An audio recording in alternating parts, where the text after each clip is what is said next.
in the early years of the 20th century, as the United States continued its steady transition from a rural nation into an industrial power, a young man grew up with a mind turned gently toward the distant echoes of history. His name was George Smith Patton, Jr., and across the decades of his life, he would come to be associated with the movement of armies, the long roads of Europe, and the disciplined precision of an officer devoted to his craft. Yet before the weight of command, before the responsibilities of war, there existed a quieter world, sunlit hills, family traditions, and the slow formation of a mind drawn to the study of courage, discipline, and the patterns of military life. The story of George S. Patton is often remembered through the urgency of conflict, but his early years unfold with a far gentler rhythm. They reveal a boy raised among stories of ancestors, walking beneath wide California skies, absorbing lessons from tutors, and developing a fascination with the warriors of antiquity. His life began in circumstances shaped less by action than by contemplation, a gradual gathering of influences that would later guide him toward the profession he felt destined to pursue. As we begin this quiet journey through his life, you're welcome to let your thoughts settle, to relax into the slow and steady flow of time, and to gently support this channel by liking the video, subscribing, or sharing where you're listening from tonight. With the soft edges of history unfolding, the life of George S. Patton begins in the calm spaces of his earliest home. George Smith Patton, Jr. was born on November the 11th, 1885 in San Gabriel, a community resting quietly beneath the broad skies and gentle warmth of Southern California. At the time, the region still retained the unhurried character of its earlier decades. Orchards stretched across the land, the air carried the faint fragrance of citrus, and the rugged outlines of distant hills formed a serene backdrop to daily life. In this setting, Patton's childhood began, a childhood shaped as much by the peaceful landscape as by the stories and traditions carried within his family. The Patton household belonged to a lineage that valued military service and historical remembrance. George's ancestors had served in earlier American conflicts, and their names appeared in family narratives spoken in calm, reverent tones. These stories, shared by relatives during unhurried evenings, they introduced him to the idea of duty long before he could fully understand it. He listened attentively as accounts of colonial soldiers, mounted cavalrymen, and Civil War officers were recounted. These tales created a quiet thread connecting his earliest years to a distant past. They did not yet shape ambition. Rather, they fostered a sense of continuity that settled gently into his developing mind. His parents, George S. Patton Sr. and Ruth Wilson Patton, maintained a household that encouraged learning and reflection. Patton's father, thoughtful and reserved, appreciated the discipline and honor associated with military history, and these values passed naturally into his son's upbringing. His mother, patient and attentive, contributed softness and steadiness to the environment in which he grew. She encouraged curiosity, allowing him to explore books, maps, and the shadows of the oak trees surrounding their home. Patton's early education unfolded largely within the home. His parents arranged for tutors who guided him through reading, writing, mathematics, and the broader arc of classical literature. He was not a child of hurried schedules or crowded classrooms. Instead, his days carried a gentle rhythm. Morning lessons beneath warm sunlight, afternoons filled with quiet exploration, and evenings spent listening to the steady voices of adults discussing history, governance, and the unfolding world beyond California's hills. These lessons were not always easy for him. Patton experienced early difficulties with reading fluency, which made the printed page seem slow and resistant. Yet his mind, drawn naturally to the clarity of physical movement and the structure of military organization, remained engaged. His tutors worked patiently, guiding him through each challenge with calm persistence. Over time, he developed a method of learning that balanced determination with reflective study, focusing on subjects that resonated with him while gradually strengthening the areas that required more effort. Outside the home, the natural environment provided additional space for Patton's imagination. He walked through the orchard surrounding San Gabriel, observing the broad patterns of rows and pathways, and studied the open fields that stretched toward the horizon. The simplicity and orderliness of these landscapes appealed to him. They offered quiet moments where he could contemplate the stories he'd heard, imagining the movements of soldiers on faraway fields, the disciplined lines of formations, and the steady rhythm of cavalry horses crossing open terrain.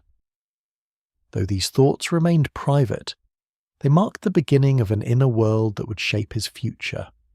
Family gatherings further strengthened his sense of tradition and continuity. Older relatives recounted memories of earlier generations, speaking of bravery, dedication, and the solemn responsibilities carried by those who served. These stories were delivered without intensity. They were part of the family's heritage, passed down with the same gentle inevitability as heirlooms placed carefully into a new generation's hands. Patton absorbed them quietly, recognizing in them a sense of identity that stood apart from the everyday details of childhood. Religious life also played a role in his early development. The Patton family attended church in a calm, orderly community setting, where weekly services provided time for reflection. Patton listened to the sermons, sensing in their steady cadence a connection between personal responsibility and the broader structure of life. Though still young, he understood that discipline and faith were intertwined, forming a foundation that would guide him through challenges later in life. In these early years, Patton also encountered the classical world through his studies.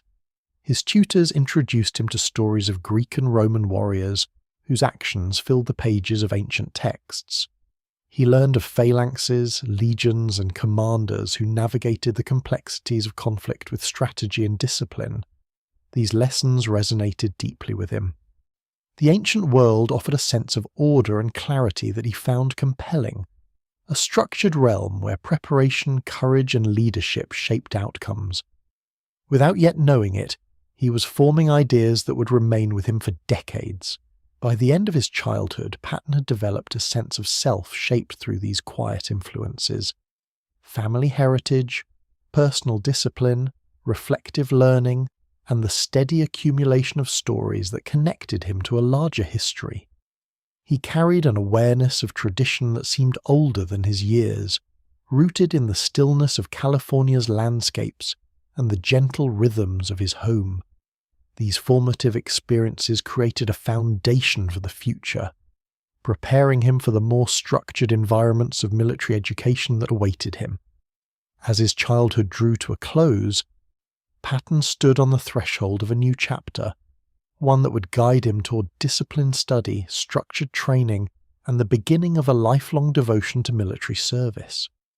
The calm landscapes of San Gabriel would remain part of him, shaping the steady determination he would carry into the world beyond his early home.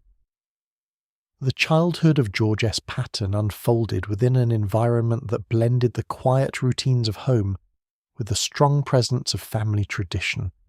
Though the Patton name carried echoes of earlier military service, his early years were not filled with urgency or expectation. Instead, they moved at a gentle pace, shaped by thoughtful instruction, careful guidance, and a landscape that encouraged contemplation rather than haste.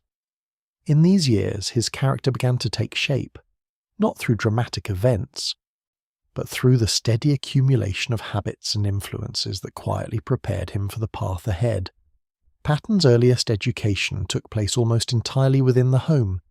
His parents believed deeply in the value of private instruction, and they arranged for tutors who could devote patient attention to his needs. These tutors came from varied backgrounds, each bringing their own method of teaching, yet all shared an appreciation for discipline and intellectual curiosity.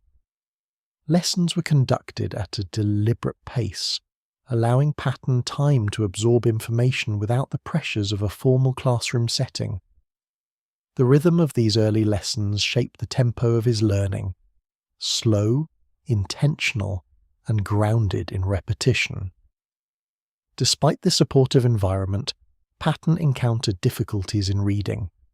His mind processed language differently than most, making it challenging for him to follow the lines of text with ease. Words sometimes seemed to blur or resist comprehension. These struggles did not discourage him, but they did require persistence. Tutors offered gentle reinforcement, encouraging him to approach each passage methodically. Over time, Patton developed compensatory skills, visualizing concepts, relying on auditory learning, and engaging deeply with subjects that captured his imagination. This mixture of challenge and determination created a foundation of resilience that he would draw upon throughout his life. Mathematics and physical training came more naturally to him. He enjoyed the clarity of numbers and the assurance of physical activity. Morning exercises became a regular part of his routine, in instilling a sense of bodily discipline that complemented his intellectual efforts. Though still young, he began to understand that strength and endurance required steady practice. These routines introduced him to the idea that mastery, in any field, emerged gradually, shaped by small, consistent actions repeated over time. The world beyond his home also contributed to his development. The open spaces of San Gabriel offered quiet places for exploration and reflection. Patton spent long afternoons walking along footpaths shaded by tall eucalyptus trees, or observing the mountains that form the distant horizon. He watched the slow movement of shadows across the ground and listened to the faint sounds of wind passing through leaves. These experiences cultivated a sense of calm attentiveness, allowing him to observe details that others might overlook. Nature, with its orderly patterns and gentle transitions, provided both comfort and inspiration. His interest in military history deepened during these years. The stories shared by relatives, accounts of ancestors who had served in earlier conflicts, left a lasting impression. Patton did not experience these tales as dramatic adventures, but as threads connecting past and present. He sensed that the actions of those who came before him carried a weight that extended beyond their lifetimes. This awareness instilled in him a quiet sense of duty. He began to read, or have read to him, the biographies of historical figures, studying their decisions, their struggles, and their methods of leadership. Even at a young age, he treated these stories not as entertainment, but as lessons. A classical literature further shaped his imagination.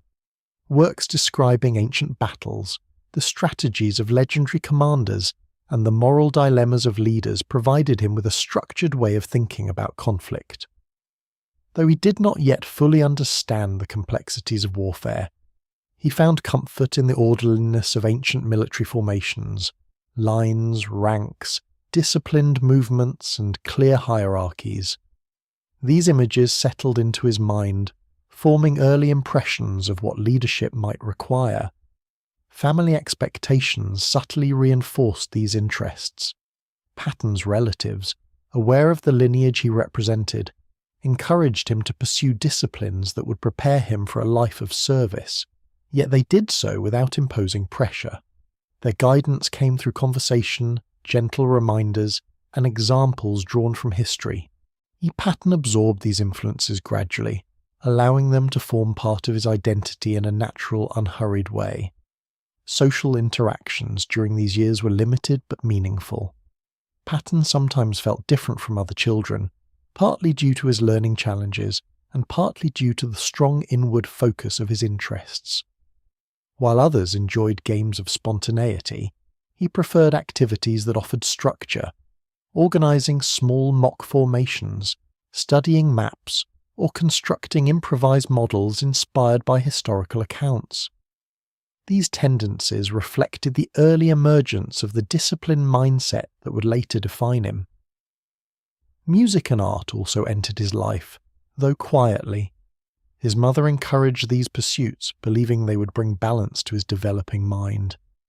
Patton learned to appreciate the gentle structure of musical compositions and the calm expression found in visual art. These experiences did not alter his primary interests, but they added a softness to his upbringing, fostering a sense of harmony that complemented his growing fascination with strategy and discipline. Religious instruction provided another steadying influence. The Patton family participated regularly in church life, where sermons emphasized responsibility, humility, and moral conduct. These lessons resonated with Patton, offering a framework for understanding the ethical dimensions of leadership. He learned that authority carried obligations, not only to those who followed, but to principles that extended beyond personal ambition. These teachings, received quietly and faithfully, would remain with him throughout his military career. By his early adolescence, Patton had become a thoughtful and introspective young man. He carried himself with a seriousness that reflected his deep interests, but he also possessed a gentleness shaped by his close-knit family and the peaceful California landscape. Though his later life would place him at the center of global conflict, these early years unfolded far from the noise of battle. They were marked instead by slow preparation, steady discipline, and the quiet formation of values that would guide him into adulthood. As he approached the age when formal training beckoned, Patton stood ready to take his first steps into more structured environments. He would soon enter institutions that demanded stronger discipline and clearer expectations, environments where his determination would be tested and shaped. Yet the calm foundations of his childhood remained with him, offering stability as he moved from the quiet orchards of San Gabriel toward the rigorous halls of military education. When George S. Patton reached the age at which formal training became a natural next step, his path led him across the country to the quiet hills and measured routines of the Virginia Military Institute.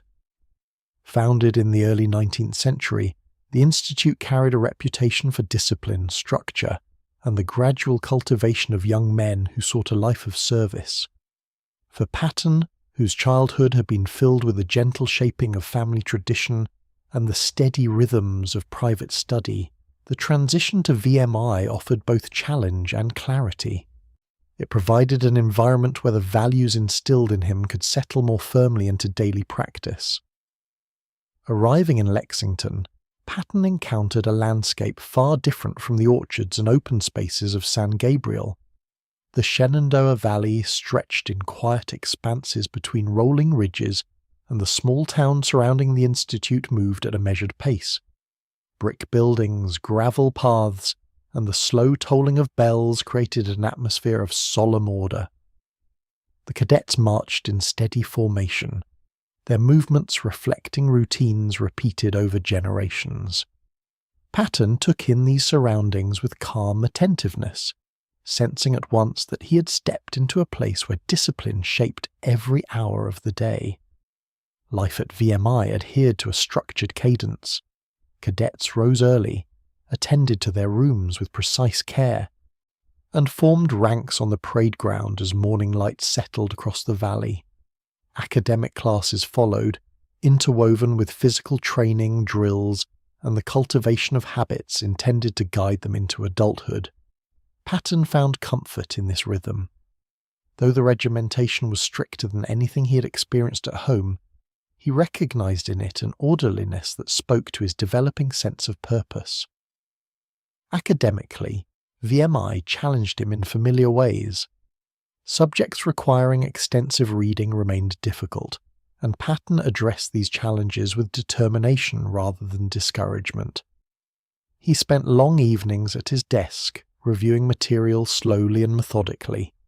Tutors and instructors observed his effort, noting that while he sometimes struggled with certain texts, he compensated with remarkable focus in subjects that aligned with his natural inclinations, military history, engineering fundamentals and classical studies.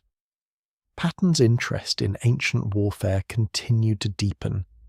He studied the organization of Roman legions, the tactics of Greek commanders, and the structure of medieval armies, finding in these accounts a sense of coherence that resonated with his disciplined nature.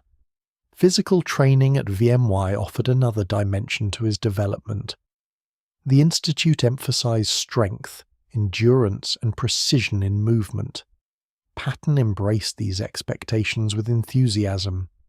Morning drills, long marches, and athletic routines allowed him to channel his energy into structured activities.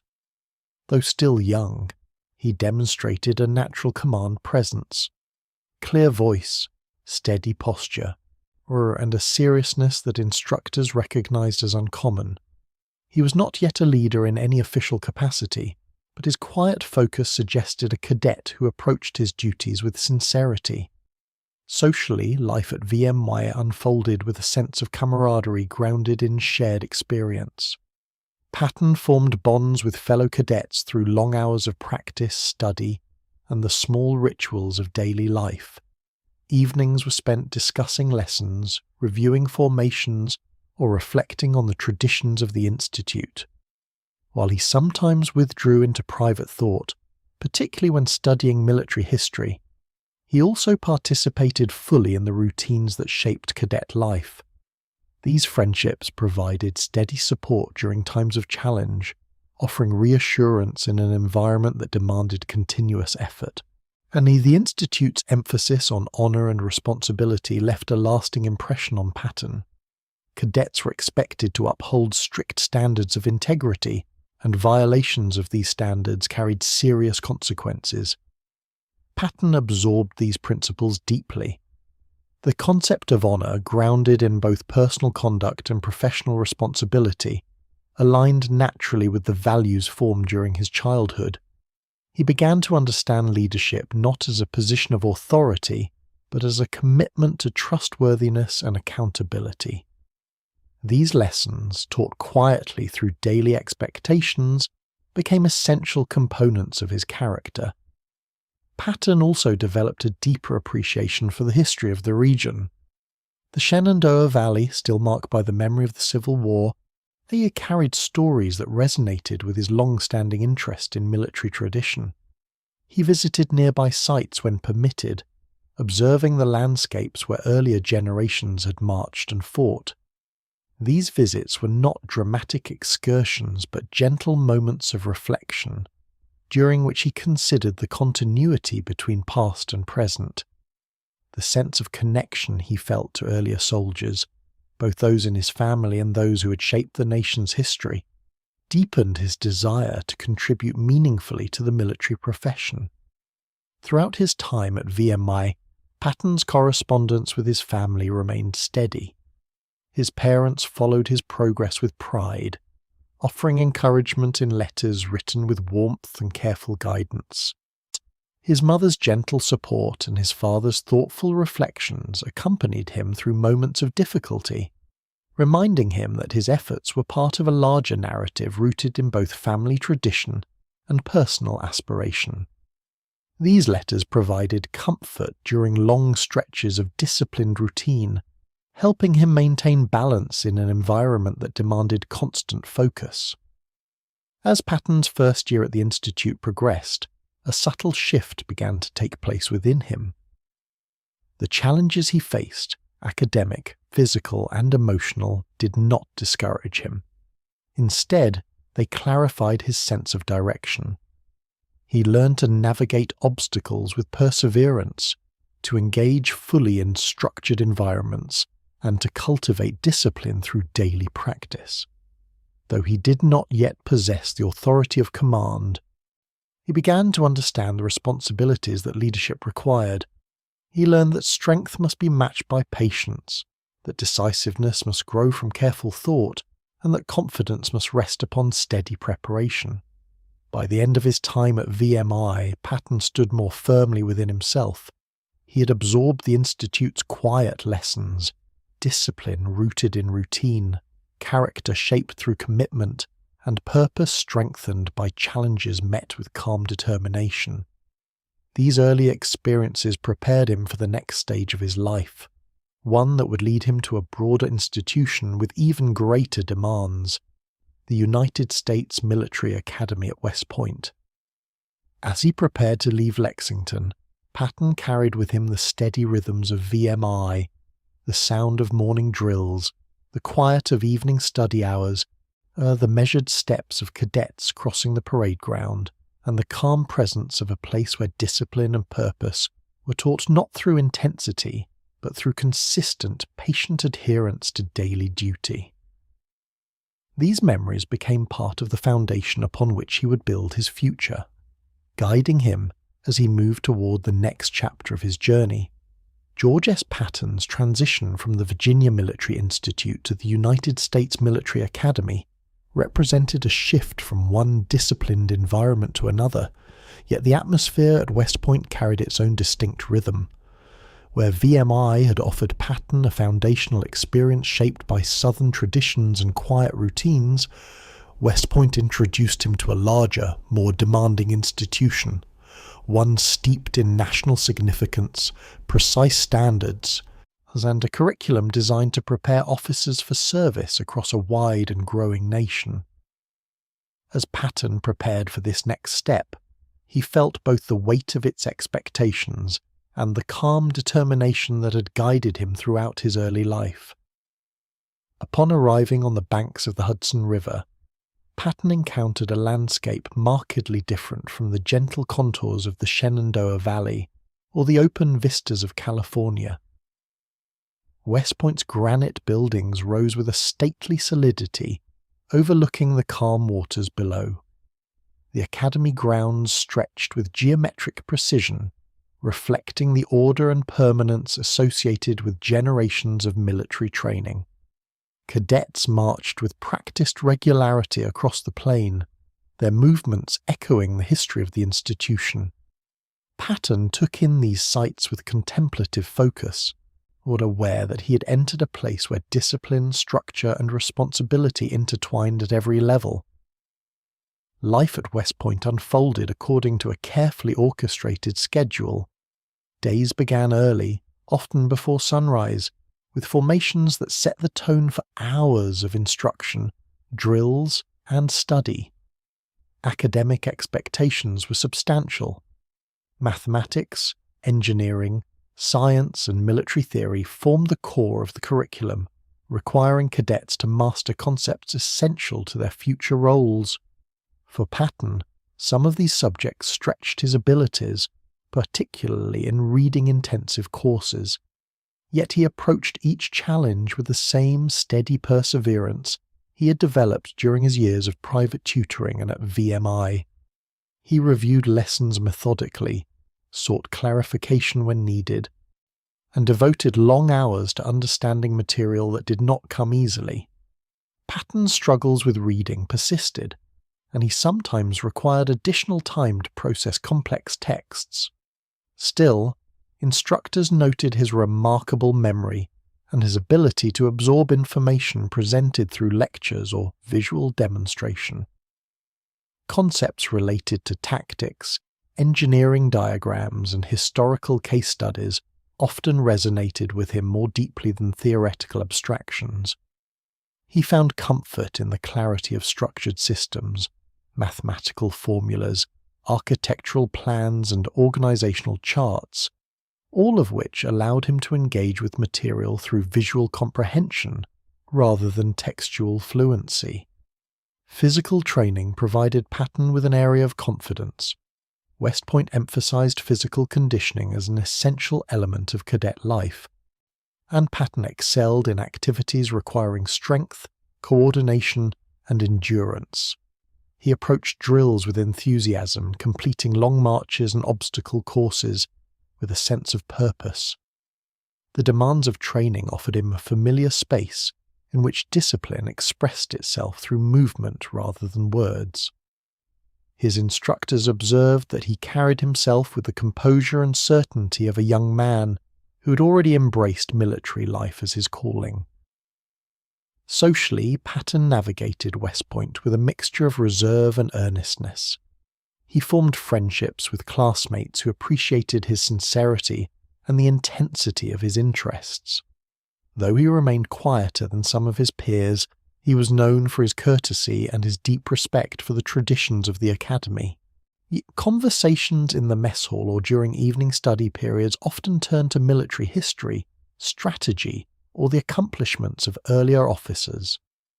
Patton contributed thoughtfully to these discussions, drawing upon the classical knowledge and family narratives that had shaped his youth. One of the formative aspects of his experience at West Point was the Honor Code, a set of principles emphasizing integrity and personal accountability. The code required cadets to uphold honesty in all academic and personal matters, and violations were treated with utmost seriousness. Patton embraced these expectations wholeheartedly. He believed that honor formed the foundation of military leadership, and he conducted himself with the quiet integrity that would characterize him throughout his career. The clarity of the code appealed to his sense of order, reinforcing values instilled in him since childhood. Despite his commitment to the Academy's ideals, Patton's academic difficulties presented challenges that eventually led him to leave West Point temporarily. Struggles in certain subjects, particularly those requiring advanced reading comprehension, made progress difficult. After careful consideration, he stepped away from the program, returning home for a period of reflection. This moment was not one of defeat, but of recalibration. It allowed him to assess his strengths and challenges with honesty and to seek an alternative path toward the military career he still felt drawn to pursue.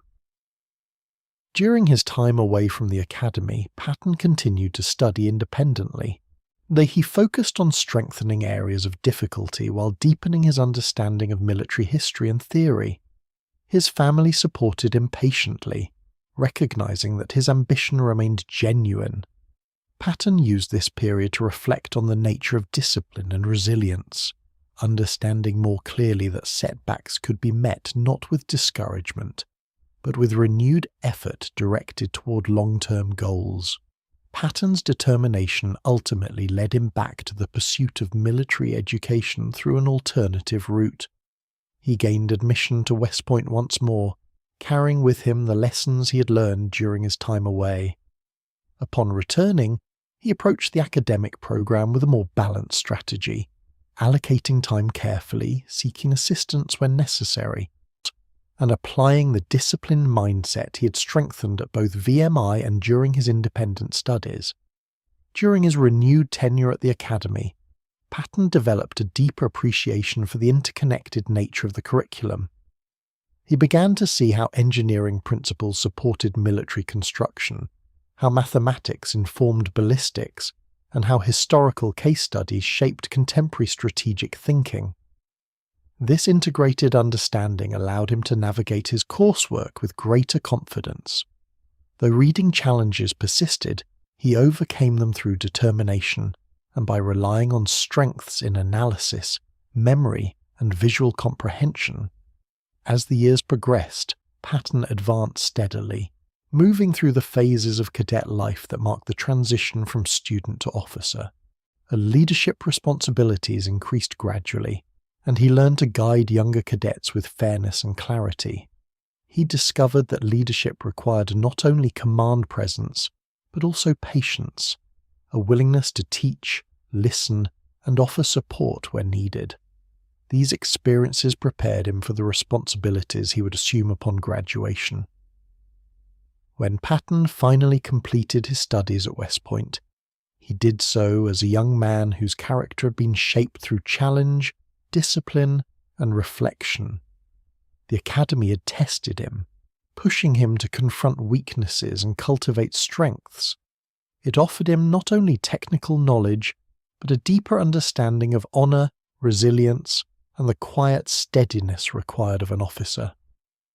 As he prepared to leave the Hudson Valley and enter the United States Army, Patton carried with him the cumulative lessons of VMI, West Point, and the years of disciplined effort that shaped both his mind and his sense of purpose. The next stage of his life would draw him into active service, introducing him to new landscapes, new responsibilities, and the unfolding experiences that would gradually lead him toward the place he would hold in military history. When George S. Patton completed his military education and entered the United States Army, he stepped quietly into a world defined by steady routines, modest postings, and the gradual responsibilities of junior officers. The early years of his service unfolded without dramatic events. They were shaped instead by the calm rhythms of daily duty, the measured pace of training, and the subtle development of habits that would guide him throughout his career. These years allowed him to absorb the atmosphere of military life at a deeper level, its expectations, its traditions, and the quiet discipline required of those who served. Patton's first assignments brought him to posts scattered across the American West, where the Army maintained small, orderly installations. These locations, often distant from large population centres, offered a quiet environment in which new officers learned the essentials of leadership and administration. Patton observed the routines of the soldiers under his charge, studied the tasks required of them, and practiced the steady discipline expected of a young officer. He inspected barracks, reviewed reports, and participated in drills designed to maintain readiness. Though these duties appeared simple, they formed the foundation upon which his future responsibilities would rest. During this period, Patton devoted himself to mastering the details of cavalry service. He studied the care of horses, the maintenance of equipment, and the techniques of mounted maneuver. The cavalry appealed to his sense of order and movement. He admired the coordination required of both rider and horse, the harmony of motion achieved through calm practice, and the tradition that linked contemporary cavalry units to ancient and medieval forces he had admired since childhood. He spent long hours refining his skills, measuring progress not in sudden leaps, but in the slow, steady improvement that came from daily repetition. Patton also developed habits of study that supported his professional growth. He read widely in military history, focusing on campaigns that illustrated clear principles of leadership and organization. He reviewed maps and diagrams, tracing troop movements and considering the decisions made by commanders. He approached these studies with quiet dedication, recognizing that understanding past conflict provided insight into potential challenges ahead. His interest in classical warfare continued, but he also turned his attention to more recent developments, appreciating the ways in which modern technology and tactics shape the battlefield. In 1915, as tensions rose along the border with Mexico due to the unrest following the Mexican Revolution, Patton's career entered a new phase. The United States government organized a response aimed at stabilizing the region, and the Army prepared for what became known as the Mexican Expedition. Patton, indeed then a junior officer, received orders that would take him into the field under the command of John J. Pershing, an officer whose steady temperament and disciplined approach left a lasting impression on him. Travelling to the border region, Patton encountered a landscape marked by broad deserts, rugged terrain, and quiet stretches of open sky. Towns and settlements appeared at long intervals, shaped by a climate that encouraged patience and endurance. Army units established camps in these remote areas, creating orderly encampments where soldiers maintained readiness through regular drills, equipment checks, and careful observation of the surrounding environment. Patton took his place among them with composed determination, mindful of the responsibilities associated with serving on an active frontier. As part of the expeditionary force, Patton's duties combined administrative responsibilities with field operations. He assisted in coordinating supplies, maintaining communication channels, and ensuring that units under his supervision were prepared for movement when necessary. He demonstrated attentiveness to detail, understanding that logistical preparation formed the backbone of any successful mission. Though not yet in a prominent role, he approached each task with the seriousness he believed military service required. Patton's interactions with Pershing during this period left a lasting influence. The general's calm authority, clear expectations, and unwavering commitment to discipline reflected qualities Patton admired deeply. Observing Pershing's leadership offered practical examples of command in action, how decisions were made, how responsibilities were balanced, and how officers maintained composure amid uncertain circumstances. Patton understood that such experiences formed an essential part of his development, offering lessons that could not be learned from books alone. Field operations during the expedition unfolded at a slow, deliberate pace. Units moved carefully across vast distances, navigating the quiet expanses of the desert. Patton participated in reconnaissance missions, gathering information on terrain and potential threats. These missions required patience, attention to detail, and an ability to move quietly through unfamiliar landscapes. The desert environment emphasized the importance of preparation, water supplies, equipment maintenance, and clear communication could determine the success of even the simplest movement. During these months, Patton's sense of responsibility deepened. He developed a stronger understanding of how soldiers responded to leadership, how the tone set by an officer influenced the unit's performance, and how calm decision-making created stability even in unpredictable conditions.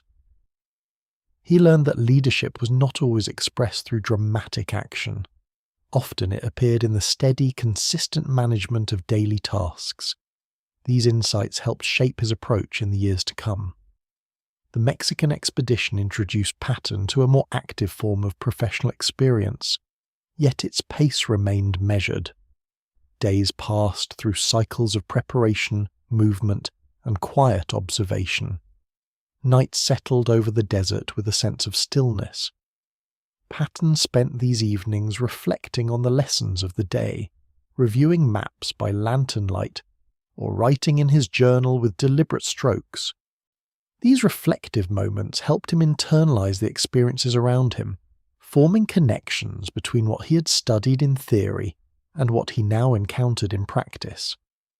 Though the expedition did not involve large-scale engagements, it offered valuable insights into the complexities of modern military operations. Patton observed the challenges posed by long supply lines, the difficulties of coordinating dispersed units, and the importance of maintaining morale during extended missions. These observations broadened his understanding of warfare, providing him with a practical perspective that complemented his academic studies. By the time the expedition concluded and Patton returned to more routine assignments, he had gained a quiet confidence shaped by real-world experience. He understood more clearly the demands placed upon officers in the field, the importance of preparation, and the weight of responsibility carried by those entrusted with leadership. These lessons settled into his character, reinforcing the disciplined mindset he had developed since childhood.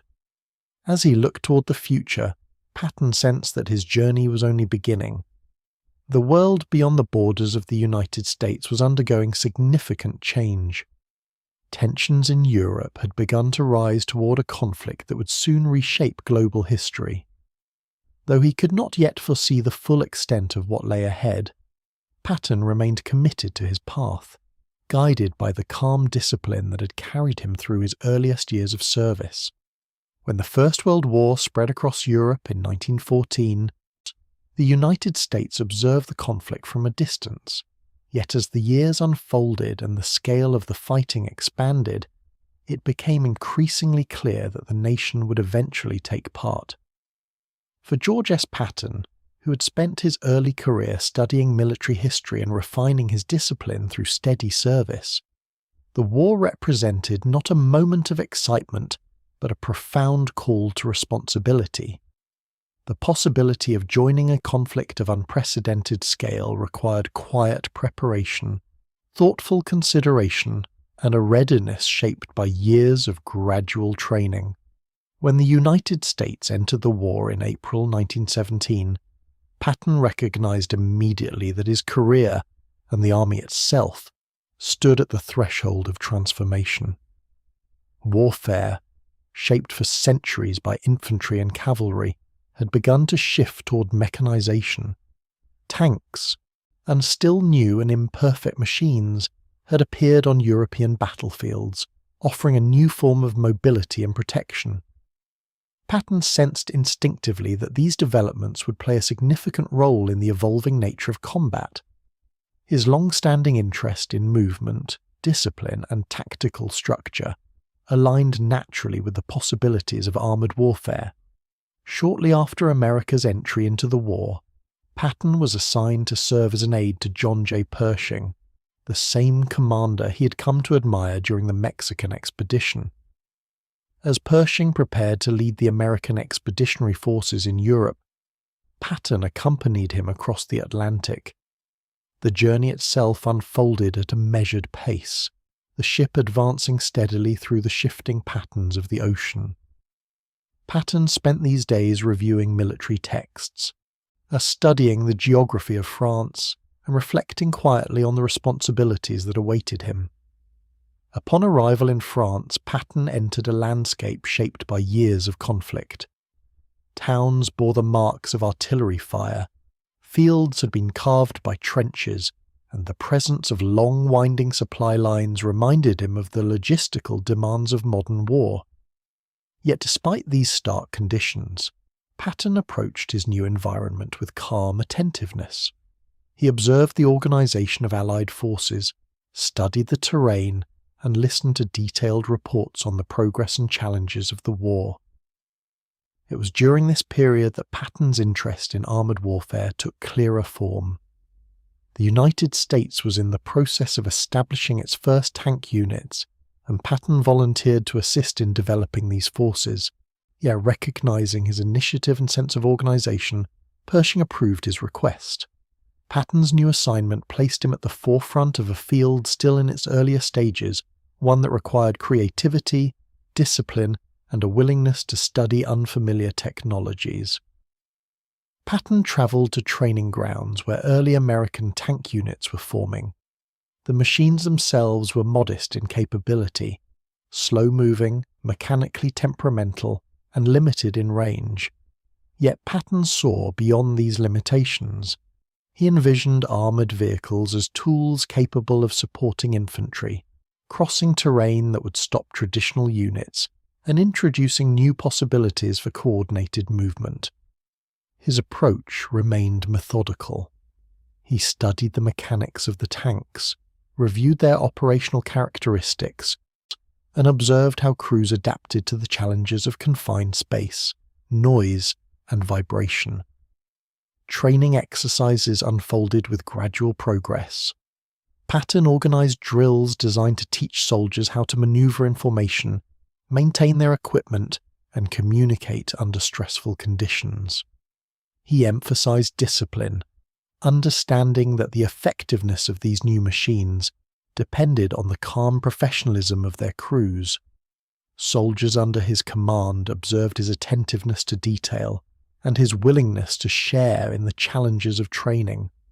Patton spent long hours in the field, working alongside them as they refined the skills necessary for armoured warfare. As the American expeditionary forces prepared for their first major offensive, Patton's tank units were assigned a role in the assault on Saint-Mihiel, a salient held by German forces. The operation, conducted in September 1918, offered Patton his first opportunity to apply his training in combat conditions. In the days leading up to the attack, he reviewed maps carefully, studied terrain features, and ensured that his crews had clear instructions. His focus remained on steady preparation rather than dramatic action. When the offensive began, Patton advanced with his tanks, participating directly in the movement of the units. The battlefield unfolded with the characteristic tension of modern warfare, shellfire marking the distance, the steady thrum of engines, and the diffuse light of an early autumn morning spread across the terrain. Patton moved calmly among his men, encouraging them with measured words and maintaining his composure even in difficult conditions. The tanks advanced through areas marked by mud, debris, and uneven ground, yet their progress demonstrated the potential of armoured support in coordinated attacks. Shortly after Saint-Mihiel, Patton's units were assigned to the Meuse-Argonne offensive, the largest American operation of the war. The terrain was rugged and heavily defended, presenting significant challenges for tank movement. Patton once again prepared diligently, coordinating with infantry units and reviewing detailed plans for each phase of the advance. He believed that disciplined preparation would allow his units to overcome obstacles, even in the face of difficult terrain. During the Meuse-Argonne operation, Patton led from the front, demonstrating a commitment to shared risk and steady leadership. He monitored the movement of his tanks personally, as ensuring that coordination between units remained intact. At one point, while advancing on foot to direct his forces more effectively, Patton was wounded by machine gun fire. The injury, though serious, didn't disrupt his calm demeanour. He continued issuing instructions until medical personnel persuaded him to withdraw for treatment. Patton's recovery unfolded in a quiet field hospital, where he spent weeks regaining strength. The atmosphere was subdued, shaped by the steady work of medical staff and the reflective mood that often follows intense combat.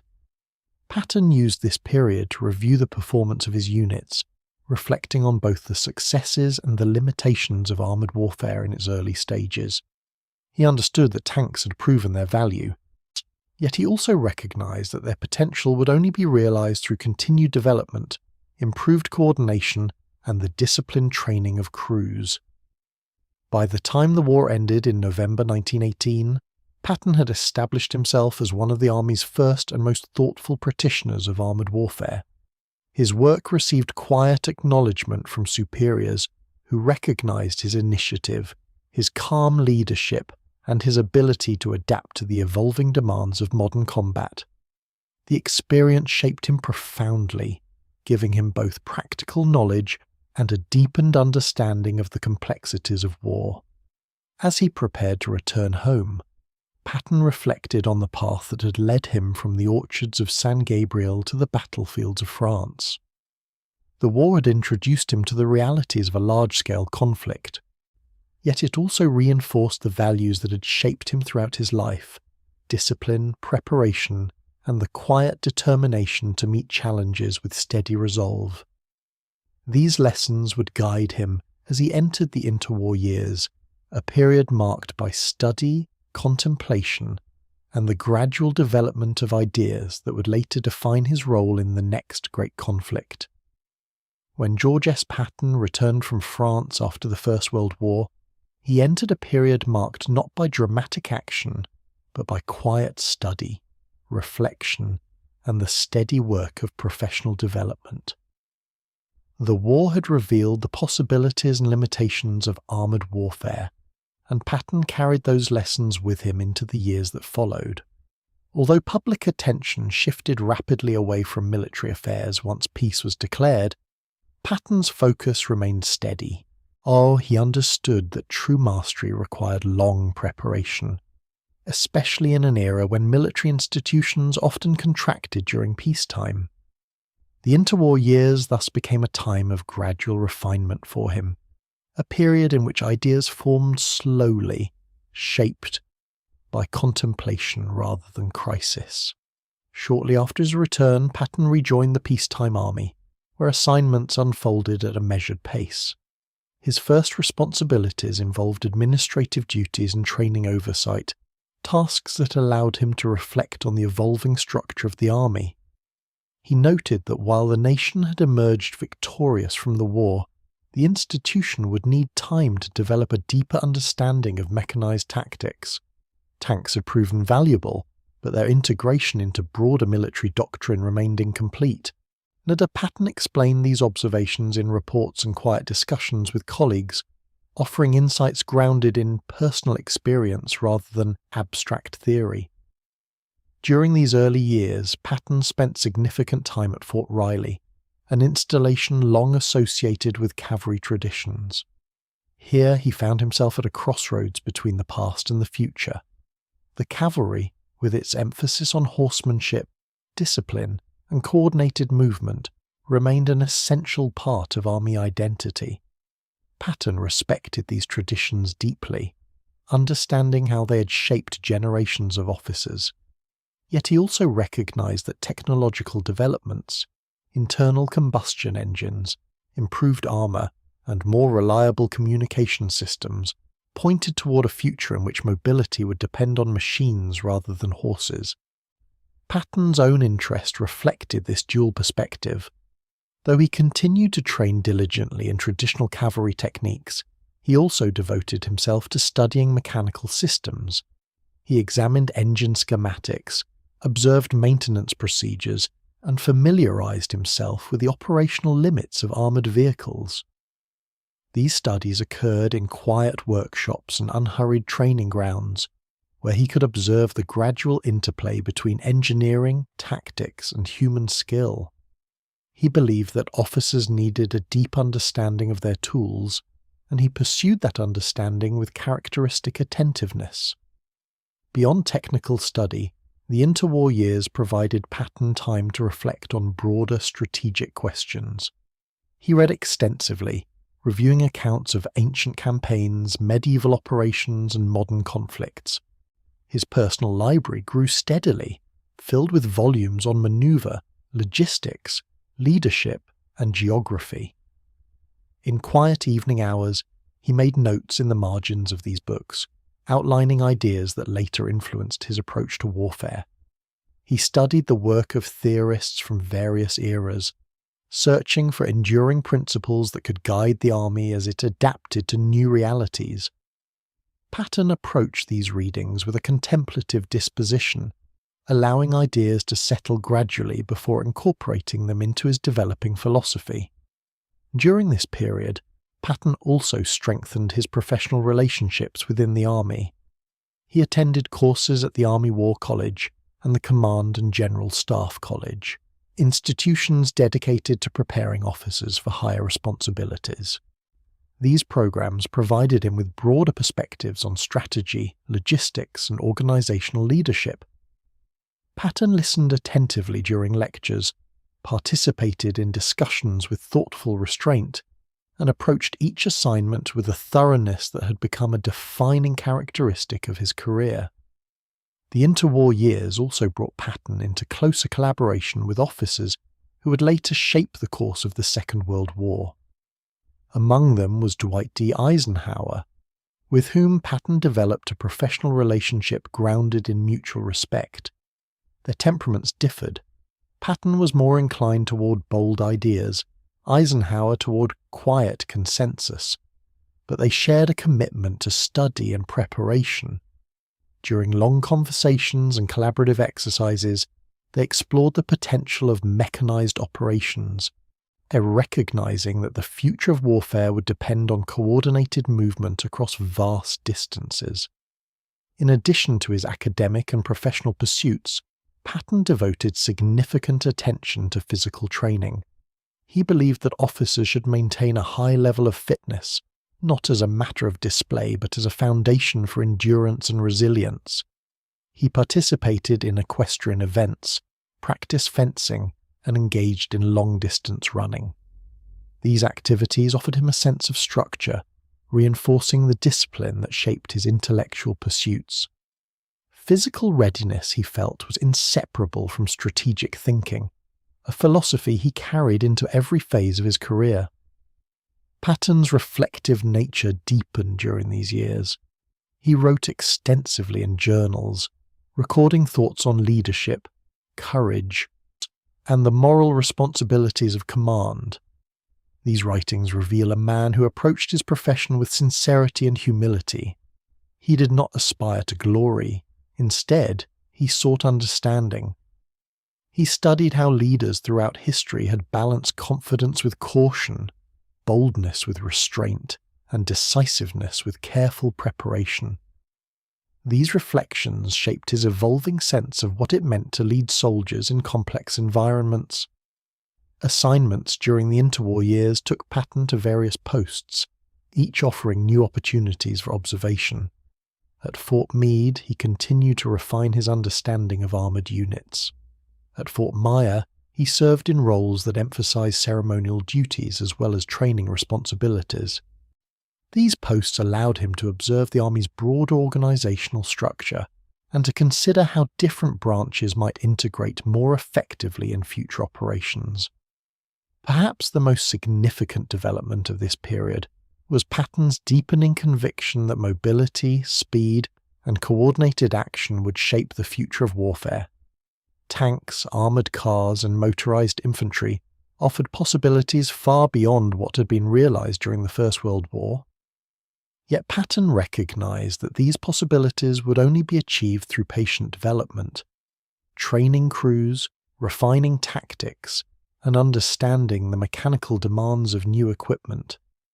He believed that the interwar years provided a valuable opportunity for gradual preparation, even if public interest in military innovation had waned.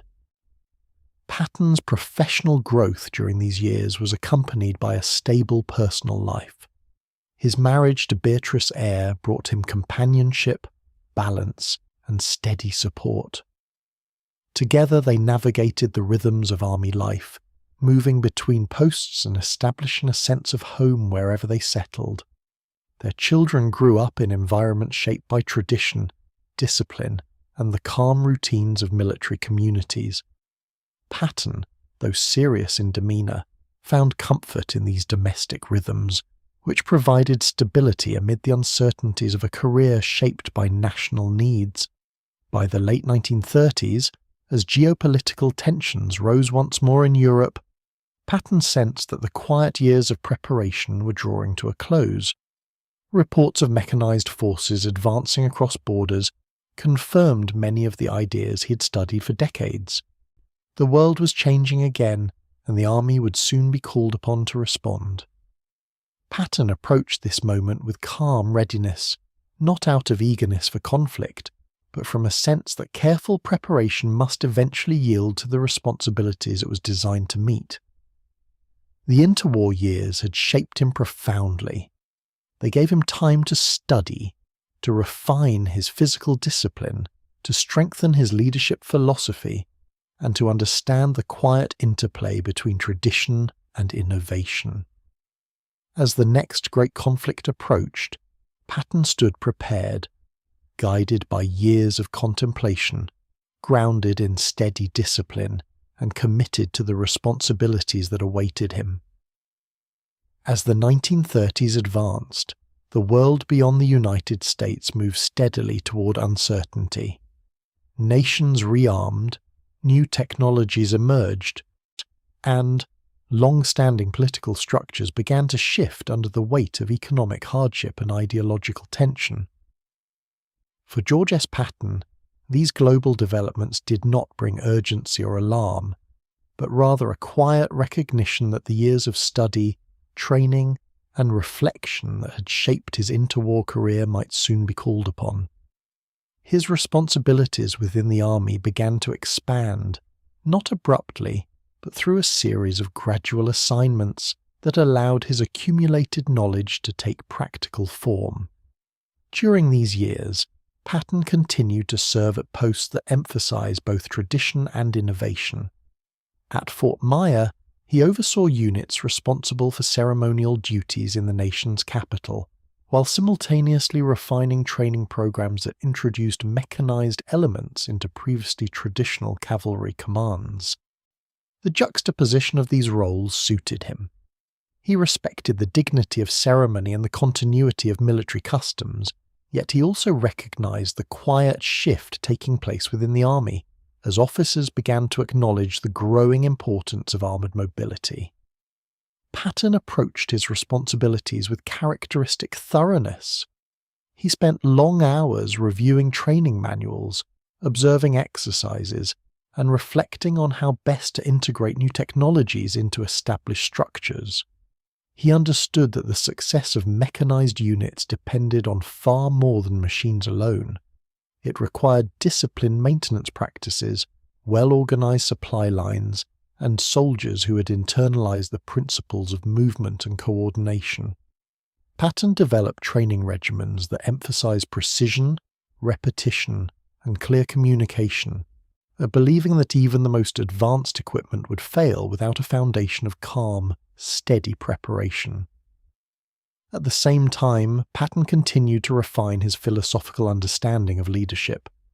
His reflections during this period reveal a gradual shift toward a broader perspective, one that encompassed not only tactical and operational matters, but also the deeper responsibilities of command. He believed that a leader must set the tone for an entire unit through example, discipline, and composure. He noted that a commander's steadiness could guide soldiers through the most difficult circumstances, creating an atmosphere of confidence shaped not by forceful rhetoric, but by quiet consistency. As geopolitical tensions increased, Patton's assignments began to reflect the Army's growing awareness of the need for modernized forces, albeit he was given responsibilities related to the development of armored doctrine, a field still in its formative stages in the United States. Patton reviewed reports from abroad, studied the evolving tactics of European armies, and considered how American forces might adapt to a world where mobility, armor, and mechanized firepower played an increasingly central role. During these studies, Patton remained deeply grounded in the lessons of history. He continued to examine ancient and medieval campaigns, finding in their patterns insights into the enduring principles of movement and organization. His readings were broad, encompassing not only the victories of legendary commanders, but also their shortcomings. Patton believed that failure, studied with patience, could illuminate aspects of leadership that success might obscure, and these quiet hours of reading and reflection further shaped his developing philosophy, a blend of historical continuity and modern innovation. As he gained experience, Patton also grew more aware of the complexities of coordinating large-scale operations. He understood that modern warfare required more than tactical skill. It demanded careful planning, logistical foresight, and the ability to manage systems that operated across great distances. In training exercises, he emphasized the importance of fuel supply, maintenance cycles, and communication networks. He believed that mobility was only meaningful when supported by a stable infrastructure, and he encouraged younger officers to appreciate these often overlooked aspects of command. Patton's rising responsibilities extended beyond purely military duties. He became involved in evaluations, conferences, and planning sessions that shaped the Army's gradual modernization. His contributions in these settings were marked by clarity and steady reasoning. While some discussions focused on dramatic innovations, Patton often reminded colleagues that success depended on disciplined soldiers, well-prepared officers, and a firm understanding of both tradition and change. His approach was neither overly cautious nor impulsive. It rested on the belief that sound preparation formed the core of effective action. In 1938 and 1939, as global tension sharpened into conflict in Europe, Patton observed developments with thoughtful interest. He studied reports of mechanized breakthroughs, defensive strategies, and the evolving role of air power. Yes, these observations confirmed many of his long-held convictions about mobility and armored warfare. Yet Patton also recognized the challenges associated with adopting new tactics. He understood that the Army would need time to develop the technical expertise and organizational structures required to support mechanized divisions. Despite the broader geopolitical context, Patton's daily responsibilities remained grounded in calm routine. He continued to train units, refine doctrine, and mentor younger officers. He believed that the Army's strength emerged from the steady progress of thousands of individuals working with patience and discipline. Each drill, each exercise, and each lesson contributed incrementally to the readiness of the institution. Patton approached these tasks with the same deliberate care he had applied since his early years of service. During this time, he also reflected on the personal aspects of command. He understood that soldiers depended not only on strategic clarity, but also on emotional stability. Patton believed that leaders must guide their units with compassion, attentiveness, and a respect for the quiet worries that soldiers often carried. He recognized that calm reassurance could sustain morale even when circumstances became difficult. These reflections further deepened his sense of responsibility as an officer preparing for an uncertain future. By the early months of 1941, the United States began to expand its military forces in anticipation of potential involvement in global conflict. Patton's experience with mechanized units, combined with his years of study and reflection, positioned him as a natural candidate for greater responsibility. He was assigned to help develop armoured divisions, units that would play a significant role in the Army's emerging structure. This assignment represented the culmination of years of thoughtful preparation, quiet hours of study, careful observation, and disciplined training. As Patton stepped into this new phase of command, he did so with the calm assurance that he had spent decades building. The interwar years had not been idle. They had provided him with the time and space to cultivate a deep understanding of his profession. Now, as global events pushed the world toward a new era of conflict, Patton stood ready to apply the lessons he'd learned, steady, composed, and prepared to guide his units through whatever challenges lay ahead. As the world moved steadily deeper into conflict in 1941, the United States found itself shifting from a posture of cautious observation to one of active preparation. Industrial production expanded, training facilities grew busier, and the Army began to restructure itself for the demands of modern warfare. For George S. Patton, who had spent decades studying the principles of mobility, discipline, and the emerging role of armoured forces, this transition marked a quiet turning point. His years of reflection during the interwar period began to align naturally with the responsibilities now entrusted to him. The Army needed officers capable of building new units, shaping doctrine, and guiding soldiers through unfamiliar forms of warfare.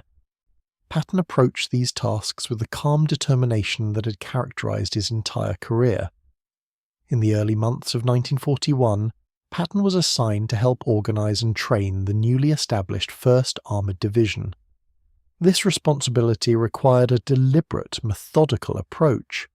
The division represented a significant step in the modernization of the US Army, a shift toward mechanized operations that demanded not only equipment, but also a new mindset among officers and soldiers alike. Tanks, half-tracks, support vehicles and maintenance crews had to operate together with precision. Patton understood that the strength of armoured units lay not in the machines themselves, but in the disciplined coordination of every individual tasked with their operation. Patton spent long days at training areas such as Fort Knox, where the Army's Armour School provided a foundation for mechanized doctrine. He observed crews practicing movement across open terrain, reviewed maintenance routines, and offered guidance on gunnery and communication. He believed deeply that soldiers learned best through repetition. Steady drills conducted until each task became instinctive. Under his direction, units practiced loading and unloading ammunition, coordinating with infantry and navigating difficult landscapes. The training unfolded with a quiet rhythm, shaped by Patton's emphasis on calm precision rather than haste. Beyond the practical aspects of training, Patton introduced a sense of purpose rooted in history. He reminded his officers that mobility had always shaped warfare, from the chariots of ancient civilizations to the cavalry formations of more recent centuries. The tanks, he believed, were simply the next expression of movement, tools that offered possibilities previously unseen. Patton blended this perspective with a deep respect for discipline. He expected his soldiers to maintain their equipment carefully, to attend to small details, and to approach every exercise with seriousness. He understood that disciplined preparation created confidence, and confidence created effective units. As the months passed, Patton's responsibilities expanded.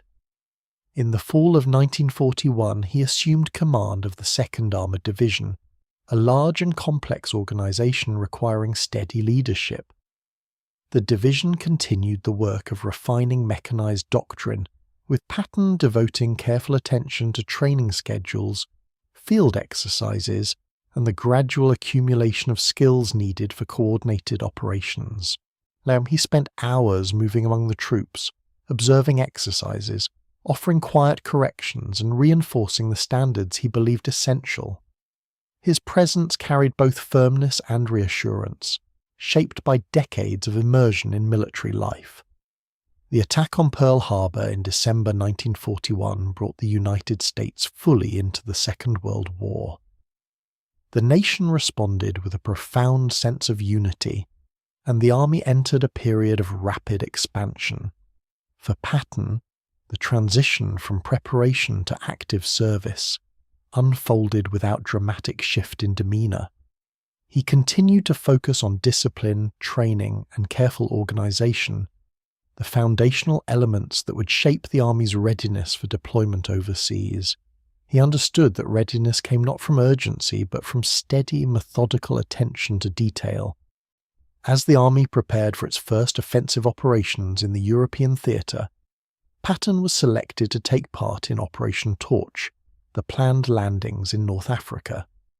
This assignment marked a significant moment in his career. It required him to translate years of study and training into practical leadership on a far broader scale. The responsibility was considerable, organising units for overseas deployment, coordinating with naval forces, and preparing soldiers for conditions vastly different from those they had known in training. Patton approached these preparations with quiet thoroughness. He reviewed operational plans carefully, studied maps of the North African coastline, and familiarised himself with the terrain where the landings would take place. He worked closely with staff officers to ensure that supply lines, communications and transportation networks were established with precision. He believed that the success of the operation would depend on the small, invisible tasks performed in the weeks before departure, tasks that required patience, discipline, and coordinated effort across many levels of command. During this period, Patton also gave careful thought to the character of leadership required in large-scale operations. He believed that officers must present themselves as steady figures, calm in disposition, measured in speech, and consistent in expectations. He understood that soldiers look to their commanders for reassurance, especially when preparing for unfamiliar challenges. Patton maintained a composed presence, addressing his troops with quiet clarity and emphasizing the importance of disciplined execution. In the months leading to the North African landings, the army continued to refine its organisation. Patton worked with units adjusting to new equipment, new tactical formations, and new expectations. Tanks moved across training grounds and coordinated patterns, infantry units practiced advancing alongside armoured vehicles, and artillery crews rehearsed timed fire missions. Patton observed these drills with attentive calm, noting both strengths and areas needing improvement. He believed firmly in the value of constructive instruction, corrections offered gently but clearly, designed not to discourage but to guide. Throughout this period, he carried with him the lessons of the interwar years. He understood that the willingness to study, reflect, and refine one's understanding formed the heart of professional competence.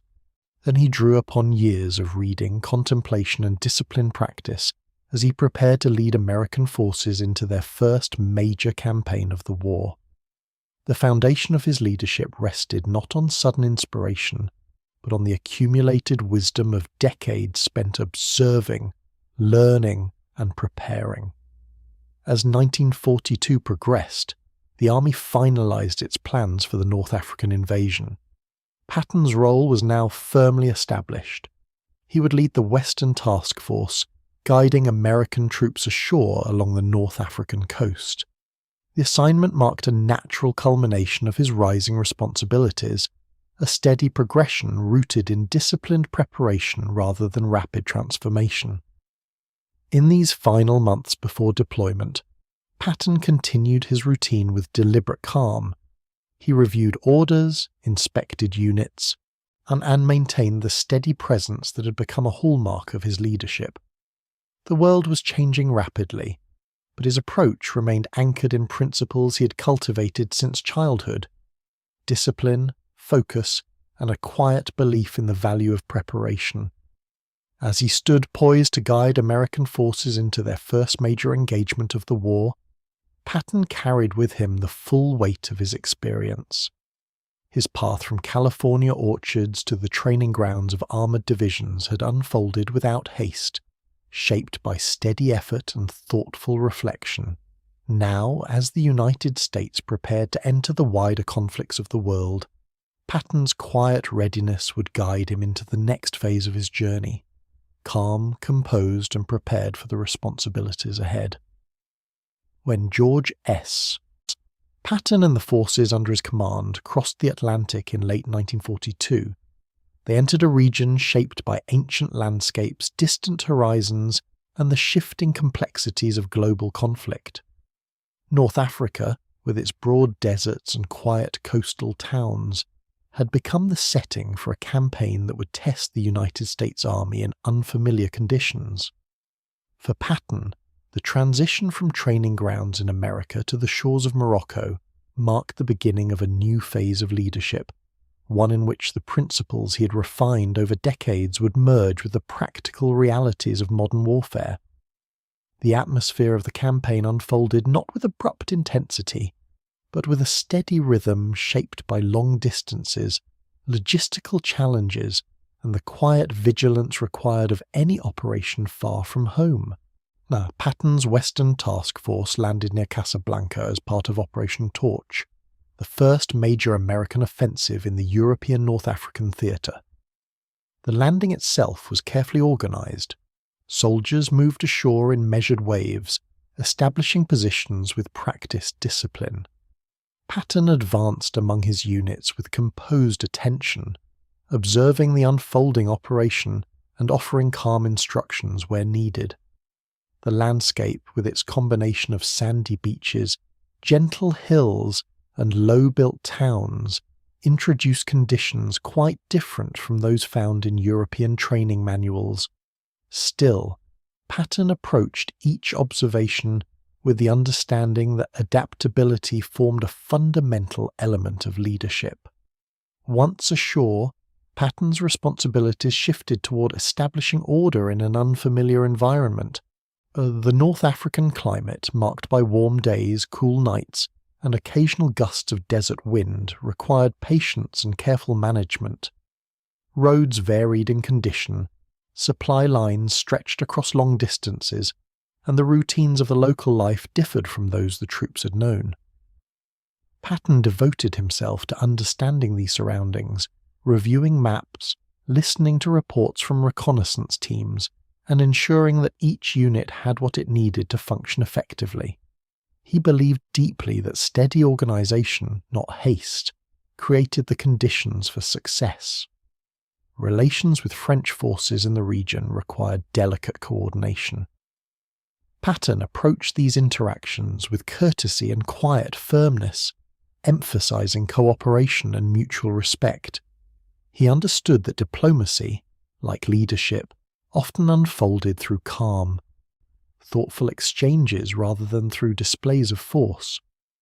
Meetings took place in low-lit rooms, often in former administrative buildings, where the muted sounds of activity drifted through open windows. Patton conducted these conversations with measured tone, shaping an atmosphere in which practical arrangements could be made without tension. The next phase of the North African campaign involved moving inland to stabilise positions and prepare for operations against Axis forces led by Erwin Rommel. Patton studied reports on the terrain, vast plains punctuated by rocky ridges and intermittent patches of vegetation. He observed that the open expanses favoured rapid movement, but also demanded careful supply planning. Tanks and trucks consumed fuel steadily, and Patton ensured that logistical preparations were made with quiet thoroughness. He believed that mobility, while essential, required a steady stream of maintenance, fuel, food, and medical support. Without these elements, even the most disciplined units would be at a disadvantage. During the North African campaign, Patton oversaw the reorganization of units that had encountered early difficulties.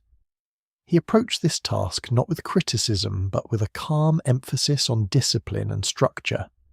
He visited encampments at dawn, walking quietly among tents and vehicles, observing the arrangement of equipment and the routines of soldiers beginning their day. He spoke with officers in low, even tones, offering guidance that balanced firmness with reassurance. His presence conveyed stability, encouraging units to approach their tasks with renewed confidence. Training within the theatre became a crucial component of Patton's leadership. He organised exercises designed to acclimate troops to the environment, teaching them to navigate desert terrain, maintain equipment under harsh conditions, and move with coordinated precision across open ground. These drills took place in vast spaces where the sounds of engines drifted across the landscape, and the horizons stretched in quiet, unbroken lines. Patton emphasized repetition and clarity, believing that soldiers gained confidence from routines that felt familiar, even in unfamiliar surroundings. Coordination with air units added another dimension to his responsibilities. Patton recognized that modern warfare required close cooperation between ground and air forces. He engaged in discussions with air commanders, reviewing the timing of support missions and the placement of targets. These conversations, conducted in simple offices or beneath canvas shelters, reflected Patton's belief that clear communication formed the core of effective combined operations. He encouraged ground officers to develop an understanding of air capabilities, fostering an integrated approach that would later prove essential in Europe. As the campaign progressed, Patton's understanding of the African theatre deepened. He observed how the desert affected visibility, how wind shifted sand across tracks, and how the temperature influenced machinery. He noted that the environment required patience. Movements unfolded slowly across great distances, supply convoys advanced at deliberate speeds, and operations demanded a calm awareness of the broader logistical picture. The Patton adapted willingly to these rhythms, recognizing that success rested on steady preparation rather than rapid advance. During quiet evenings in North Africa, Patton took time to reflect on the unfolding campaign. He wrote in his journal, documenting lessons learned and considering how the army might improve its coordination and readiness. These writings were not filled with dramatic accounts, but with methodical observations, notes on communication procedures, thoughts on unit cohesion, and reflections on the subtle challenges of desert warfare. He recognized the campaign as a learning environment, both for himself and for the army, and he approached each experience with a thoughtful openness. As American forces gained experience and the situation stabilized, Patton prepared to shift his focus to the next major operation. The Allies planned to move from North Africa to Sicily, using lessons from the Desert Campaign to refine tactics and organizational structures. Patton's role in preparing for this transition emerged gradually, shaped by his steady reputation for disciplined training and thoughtful leadership. He devoted himself to reviewing new plans, studying the geography of Sicily, and considering how armoured units might operate effectively in a landscape very different from the North African desert. In the final months of the North African campaign, Patton's leadership continued to emphasize stability, discipline, and calm readiness. He focused on strengthening units, refining doctrine, and reinforcing the importance of methodical preparation. The campaign had introduced American forces to the realities of modern warfare. Leah and Patton understood that these lessons would form the foundation for operations yet to come. As he prepared to guide his forces into the next phase, the landings in Sicily, Patton carried with him a deeper understanding of the complexities of mechanized warfare, the quiet challenges posed by new environments, and the steady discipline required of any leader entrusted with guiding soldiers across unfamiliar terrain. The North African landscape, with its vast spaces and unhurried rhythms, had offered him a setting in which to deepen his practical experience. Now, as he turned toward the next chapter, Patton's calm readiness remained unwavering. In the summer of 1943, after months spent stabilizing the North African theatre, George S. Patton turned his attention toward the island of Sicily, where the next major Allied operation was quietly taking shape. Sicily, resting in the central Mediterranean between Europe and North Africa, carried a landscape of rugged mountains, winding valleys, and coastal plains marked by ancient towns. Its terrain differed markedly from the broad expanses of desert where Patton had spent the previous months. Here, movement would require not only coordination and discipline, but also a careful study of geography, an awareness of narrow roads, and an understanding of how history and landscape intertwined in ways that shaped the possibilities of modern warfare. Operation Husky, the Allied plan for the invasion, called for coordinated landings by American and British forces along separate stretches of the Sicilian coastline. Patton was assigned to lead the American 7th Army, and working alongside British forces commanded by Bernard Montgomery. The responsibilities were significant. The campaign required a firm sense of timing, steady logistical preparation, and the ability to adapt quickly to unfolding conditions. In the weeks before the landings, Patton devoted himself to studying maps of the island, reviewing reports on road networks and defensive positions, and considering how mechanized forces might advance through terrain shaped by centuries of settlement. The approach to Sicily unfolded across calm Mediterranean waters. Patton travelled among his forces, speaking to officers in quiet, measured tones, and observing the preparations with steady composure. The atmosphere aboard the ships was subdued, shaped by long days of anticipation and the soft rhythm of waves against metal hulls, where Patton moved through the decks with attentive steps, offering reassurance where needed and reinforcing the importance of disciplined execution. He believed that soldiers found comfort in clarity, and he provided it through gentle reminders of the tasks ahead. When the landings began in early July, the coastal landscape greeted the troops with a mixture of sandy beaches, low dunes, and small rocky outcrops. Patton's units advanced steadily ashore, establishing positions with deliberate care. Resistance varied across the sector, but Patton maintained a calm focus on organisation, ensuring that supplies moved inland, that units remained connected, and that communication lines stayed intact. He understood that early stability created the conditions necessary for a sustained advance into the island's interior. As the Allies secured the beaches, Patton turned his attention toward the broader movement across Sicily. The island's geography presented immediate challenges. Roads wound through narrow passes, often flanked by steep slopes or stone walls. Villages appeared along ridges or clustered against hillsides, their quiet plazas and centuries-old buildings offering a stark contrast to the demands of modern warfare. Patton approached these challenges with thoughtful analysis, relying on reconnaissance reports and personal observation to guide his decisions. He recognized that movement required patience and adaptability, especially when terrain limited visibility or slowed the progress of vehicles. Coordination with British forces added another layer of complexity. The two armies operated along separate axes, yet their movements were interdependent. Patton maintained steady communication with Montgomery's command, offering information on his own progress and adjusting plans as necessary. These interactions unfolded in calm conversations held in temporary headquarters, stone buildings repurposed for military use, where maps covered wooden tables and the sounds of distant activity drifted through open windows.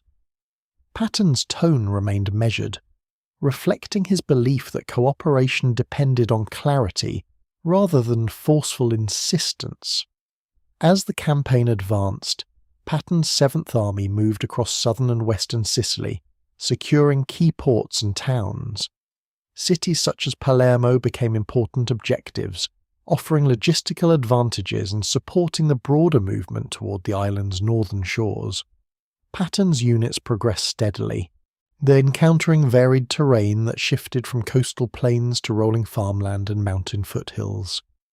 The pace of the advance required constant attention to supply lines, vehicle maintenance, and coordination among infantry, armoured units, and supporting artillery.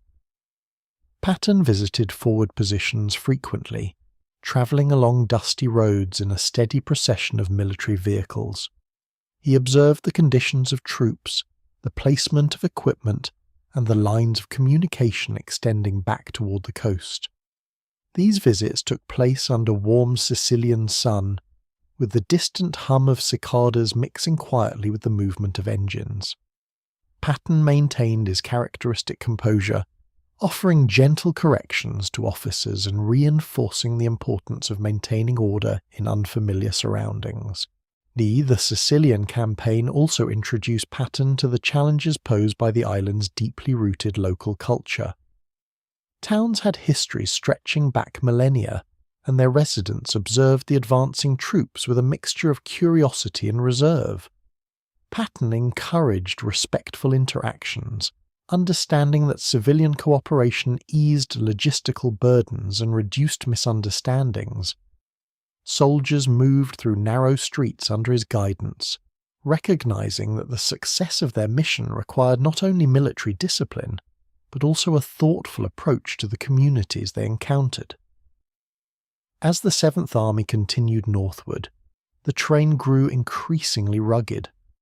Mountain passes required careful planning, and narrow roads necessitated deliberate movement of armoured units. Patton studied these challenges with characteristic calm, and adjusting plans to incorporate additional reconnaissance, staggered movements, and supply contingencies. He understood that patience, more than speed, often determined the success of operations in such landscapes.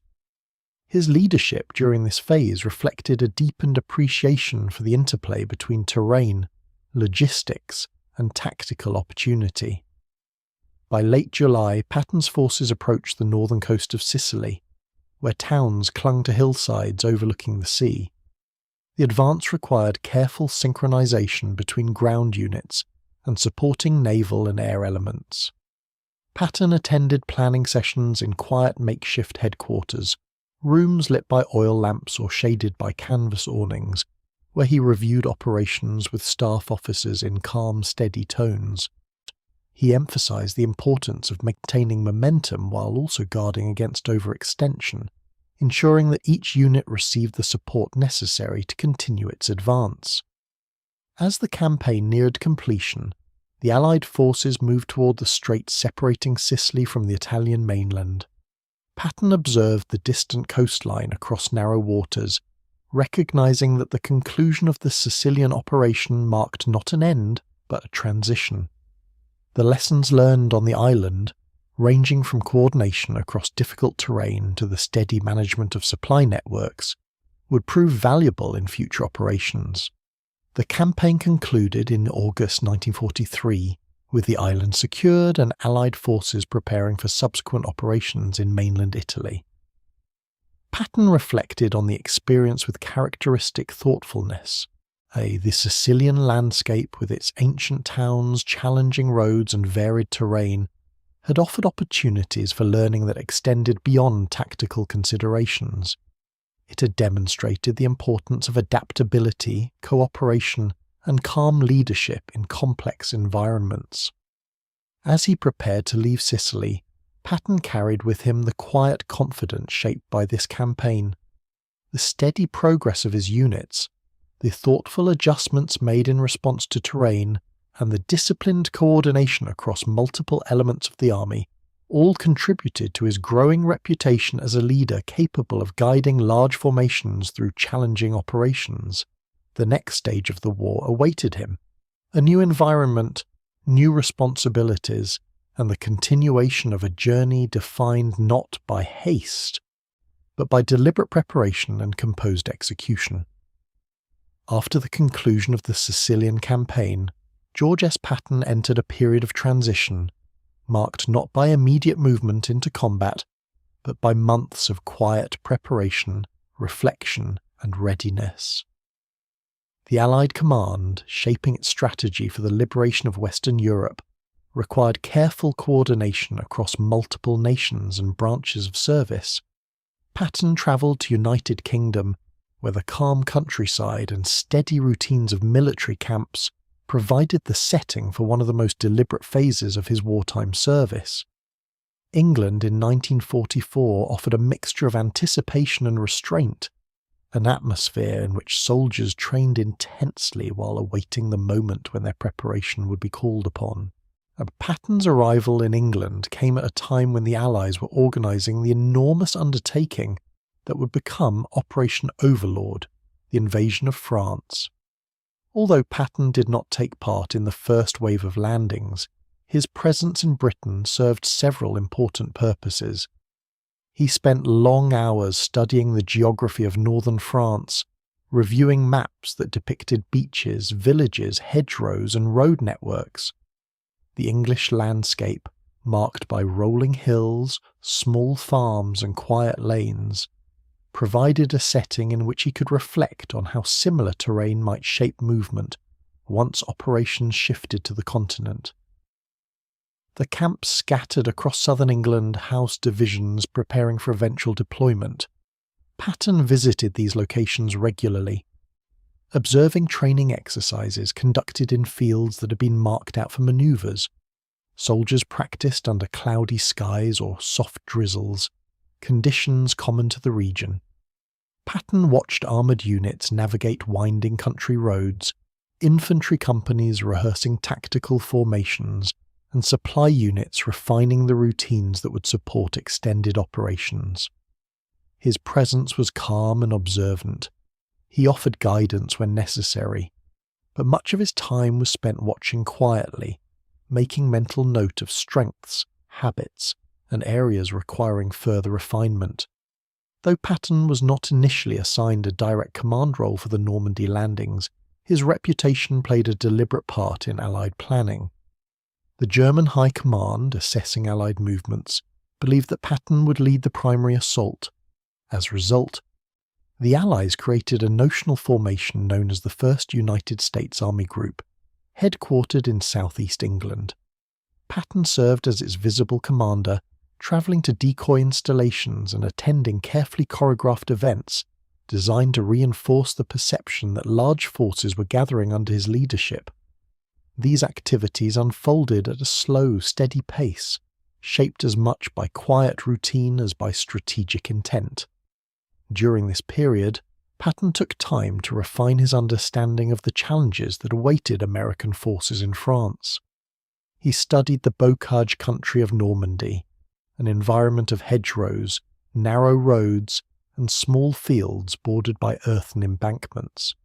He recognized that movement through such terrain would require patience and coordination, unlike the faster maneuvers possible in North Africa or Sicily. Patton paid close attention to after-action reports from units engaged in the early phases of the campaign, analysing how terrain influenced tactics and how equipment could be adapted to overcome obstacles. Patton's days in England unfolded with quiet regularity. Mornings often began with staff meetings in temporary headquarters, modest buildings or canvas-covered structures arranged in orderly rows. These meetings involved reviewing intelligence reports, assessing logistical considerations, and refining long-term plans. Patton listened to his staff with attentiveness, weighing their recommendations with a deliberate calm that had long shaped his leadership. He emphasized clarity, Believing that clear understanding among staff officers created stability throughout an entire command, then afternoons were frequently dedicated to visiting training grounds. Patton observed artillery crews conducting firing exercises, tank units practicing coordinated movement, and engineers studying the demands of bridging, demolition, and road repair. He understood that modern warfare required not only tactical skill, but also the steady rhythm of support functions that allowed units to move consistently. He watched these activities with patient interest, considering how similar tasks might unfold on the far side of the English Channel.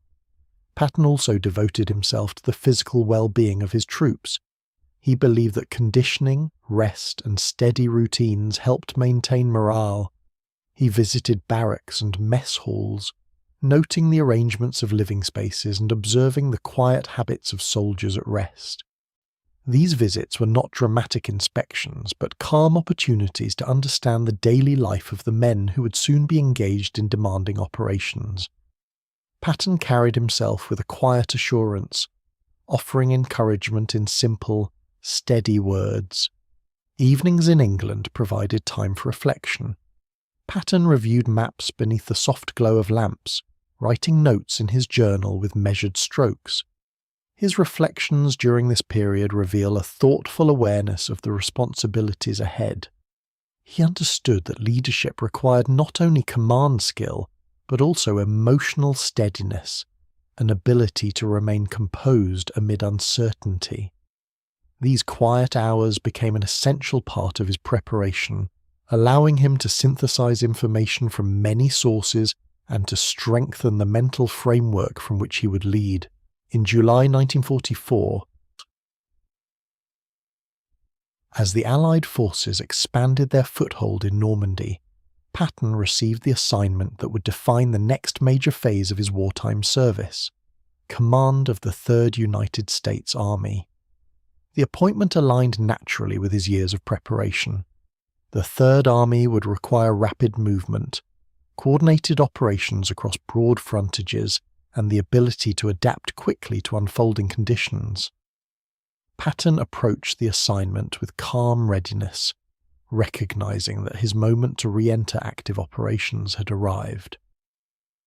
Before his deployment to the continent, Patton continued his routine in England for several more weeks, preparing his staff, reviewing plans, and organising the structure that would support the Third Army's operations. These preparations proceeded at a steady pace, each shaped by the rhythm of English summer days, long light, gentle weather, and the distant hum of aircraft departing for missions over the Channel. As Patton prepared to cross to France, he carried with him the lessons of the preceding months in England: the value of careful planning, the importance of steady training, the necessity of understanding terrain before committing to movement, and the quiet discipline required of officers guiding large formations. England had provided him with a setting for thoughtful preparation, away from the immediate pressures of the front. Now, as he readied himself to join the campaign on the continent, he did so with a sense of centred resolve.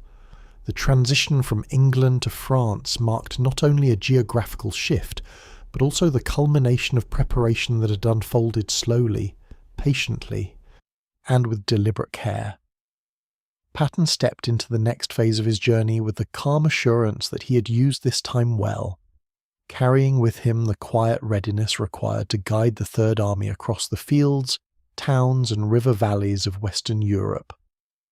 When George S. Patton and the 3rd United States Army prepared to enter combat in the summer of 1944, the fields and hedgerows of Normandy had already witnessed weeks of steady, demanding fighting. The initial landings were complete, but progress inland unfolded slowly through a landscape shaped by ancient patterns of cultivation. Narrow lanes bordered by high hedges created enclosed spaces that limited visibility, interrupted movement, and required patience from advancing soldiers. Patton, who had spent months studying the geography of northern France, understood that the transition from planning to action would require calm analysis steady coordination, and a sensitivity to the terrain's quiet complexities. The Third Army officially became operational on August 1st, 1944. Patton established his headquarters in a region of Normandy where the fields stretched gently toward the horizon and small villages rested among clusters of stone buildings. From this setting, he began to guide the movements of his forces with a combination of deliberation and attentiveness. Staff officers worked at wooden tables covered in maps, radios transmitted steady streams of information, and couriers arrived regularly with updates from units in the field. The atmosphere was one of purposeful calm rather than urgency, a reflection of Patton's belief that complex operations required measured execution. The first objective of the Third Army was to support the broader Allied breakout from the Bocage country. Weeks of careful study had prepared Patton for this task.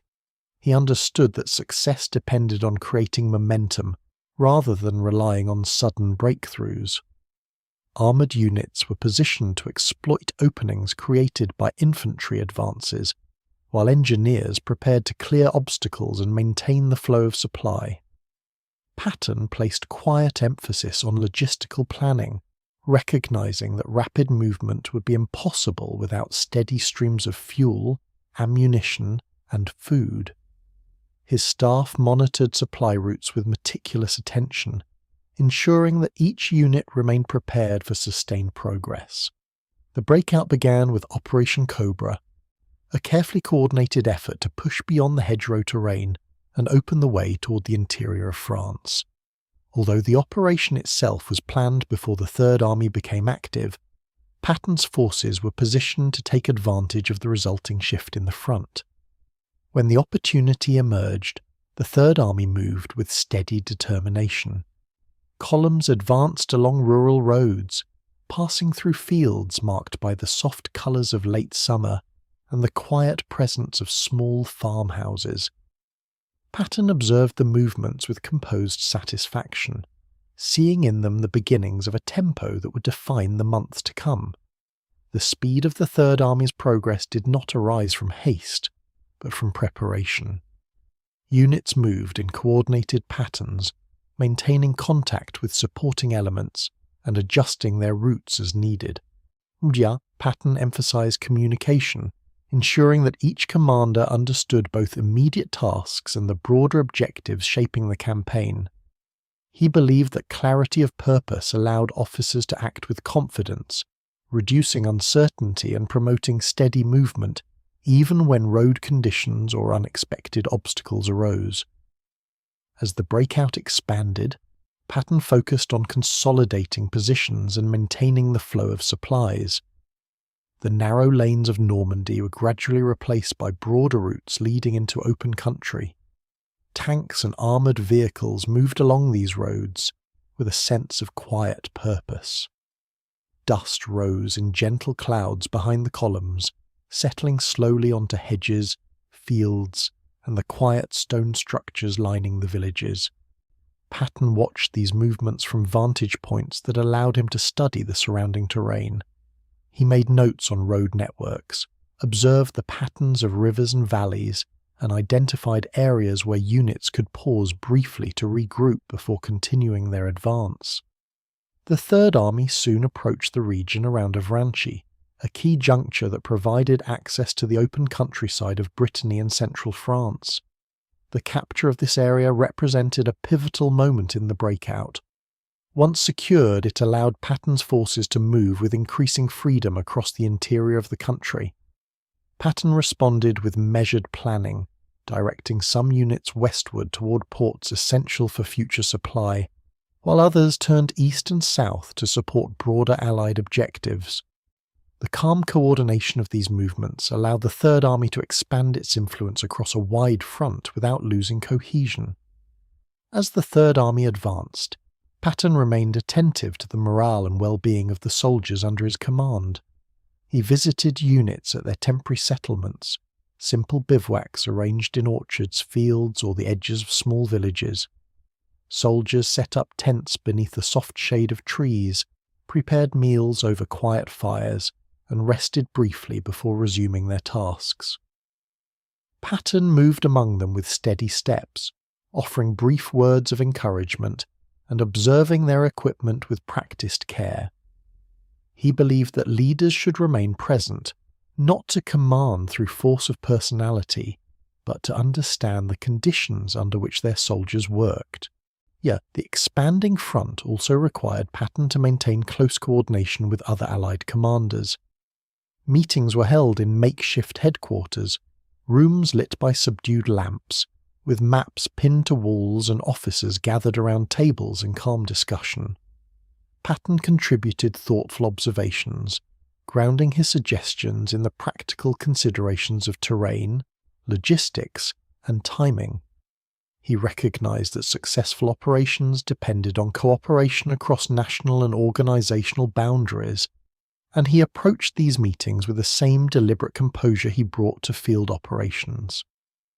As the breakout continued, the Third Army navigated a variety of landscapes. Regions of rolling farmland alternated with forested areas and river crossings that required careful engineering support.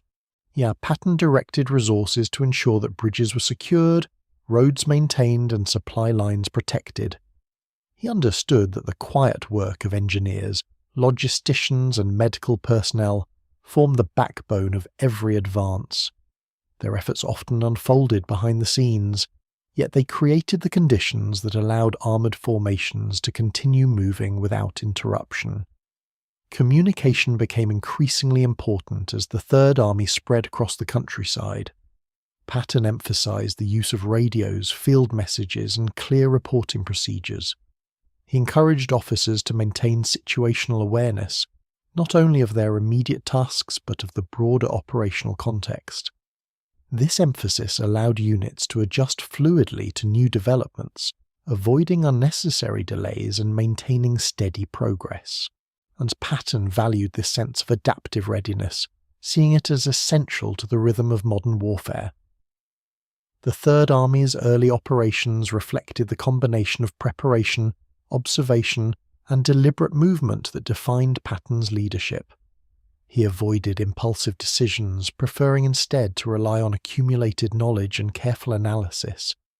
The unfolding campaign allowed him to apply the principles he had studied for decades: mobility, coordination, and the thoughtful integration of different branches of the army. As the fields of Normandy gave way to the wider landscapes of France, Patton recognized that the Third Army had entered a phase of operations that would carry it across a broad and varied theatre. By late August, the breakout from Normandy was firmly established. Patton's forces continued to move eastward and southward, approaching the rivers and towns that would shape the next phase of their journey. The beginning of the Third Army's operations had unfolded with a quiet steadiness that reflected both preparation and composure. Patton now prepared to lead his forces across the interior of France, where open roads, varied terrain, and new responsibilities awaited them. In the late summer of 1944, as the Third United States Army moved beyond the hedgerows of Normandy and into the wider expanses of France, a new rhythm emerged in the campaign, a rhythm defined not by rapid urgency, but by steady, coordinated movement across varied terrain. George S. Patton guided his forces through this transition with quiet attentiveness, recognizing that the open countryside required a different kind of discipline than the confined fields of Normandy. The roads grew longer, the horizons broader, and the landscape more diverse. Each change in terrain required thoughtful adjustment, and Patton approached these developments with the deliberate composure that had long shaped his leadership. As the Third Army advanced eastward, it entered regions marked by wide plains, rolling farmland, gentle river valleys, and towns whose histories stretched back centuries. The French countryside in late summer carried a calm beauty. Golden fields ripening under warm light, clusters of trees lining narrow rivers, and stone villages resting quietly among orchards. Yet beneath this peaceful appearance lay logistical challenges that demanded careful planning, and Patton devoted considerable attention to maintaining supply lines, ensuring that fuel, ammunition and food reached the forward units without interruption. He believed that mobility depended not on speed alone, but on the steady support of countless individuals working behind the scenes. In the early stages of this advance, Patton's forces achieved significant progress. Columns of tanks and trucks moved along country roads bordered by hedges and fields. Soldiers passed through villages where residents observed their approach with a mixture of gratitude and quiet curiosity. Patton made a point of treating civilian populations with respect, recognizing that cooperation eased the passage of troops and reinforced broader Allied objectives. He encouraged his officers to maintain discipline in their interactions and to emphasizing courtesy and attentiveness. Despite the outward momentum of the campaign, Patton remained focused on the subtle details that shaped movement across such a broad area. He studied maps that displayed river crossings, wooded regions and potential bottlenecks. He observed how the terrain influenced the flow of units and how narrow roads required careful spacing of vehicles. The Third Army often operated across great distances, and Patton maintained communication with a calm but insistent regularity. Clear reporting allowed him to adjust plans as conditions changed, ensuring that progress remained steady even when local challenges emerged. One of the defining experiences of this phase was the approach toward the Loire River region, where wide waterways and historic towns shaped the landscape. And bridges became essential points of passage, and Patton relied heavily on engineers to reinforce existing structures or construct temporary solutions. These efforts required quiet precision. Soldiers worked through long hours, often in the subdued light of early morning or late evening, shaping crossings that allowed the Third Army to continue its advance without unnecessary delay. Patton monitored these operations closely, offering encouragement and acknowledging the essential nature of their work. As the Third Army moved farther into central France, it encountered the plains surrounding Orléans, a region marked by open fields and broad skies. The pace of operations increased slightly here, as the terrain allowed for more fluid movement. Patton watched his units advance along roads that curved gently through farmland, thus forming long lines of vehicles that stretched toward the horizon. The rhythm of movement was steady, measured, coordinated, and grounded in the principle that thoughtful planning prevented haste from becoming disorder. Throughout this phase, Patton remained attentive to the condition of his soldiers. The steady movement across France required considerable endurance.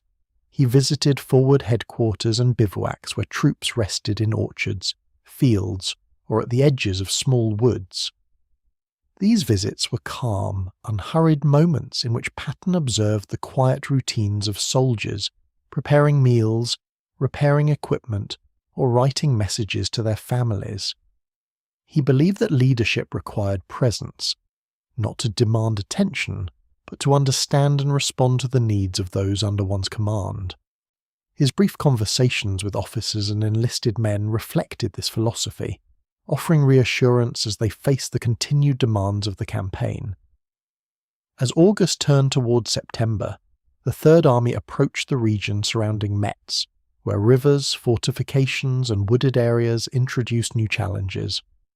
Though the major engagements around Metz would develop more fully in the coming months, Patton began to sense the gradual shift in terrain. The open countryside of western France gave way to landscapes more defined by hills, forests, and waterways.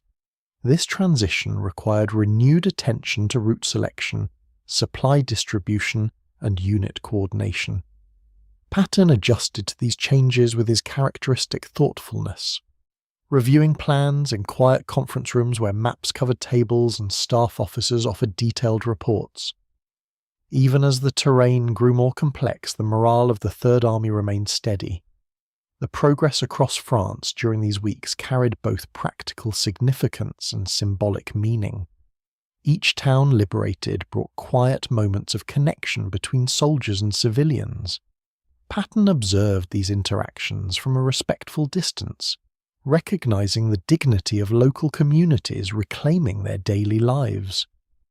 The soldiers often received simple gestures of gratitude: bread from village bakers, water from farmers drawing from old wells, or quiet applause from families who had endured months of occupation. These moments strengthened the sense of purpose among the troops, grounding the campaign in human connection as much as strategic necessity. Behind the scenes, Patton worked closely with his logistical officers to anticipate the needs of a rapidly advancing formation. Fuel was especially critical. Armoured divisions required large quantities, and Patton emphasised careful management to ensure that no unit found itself stranded.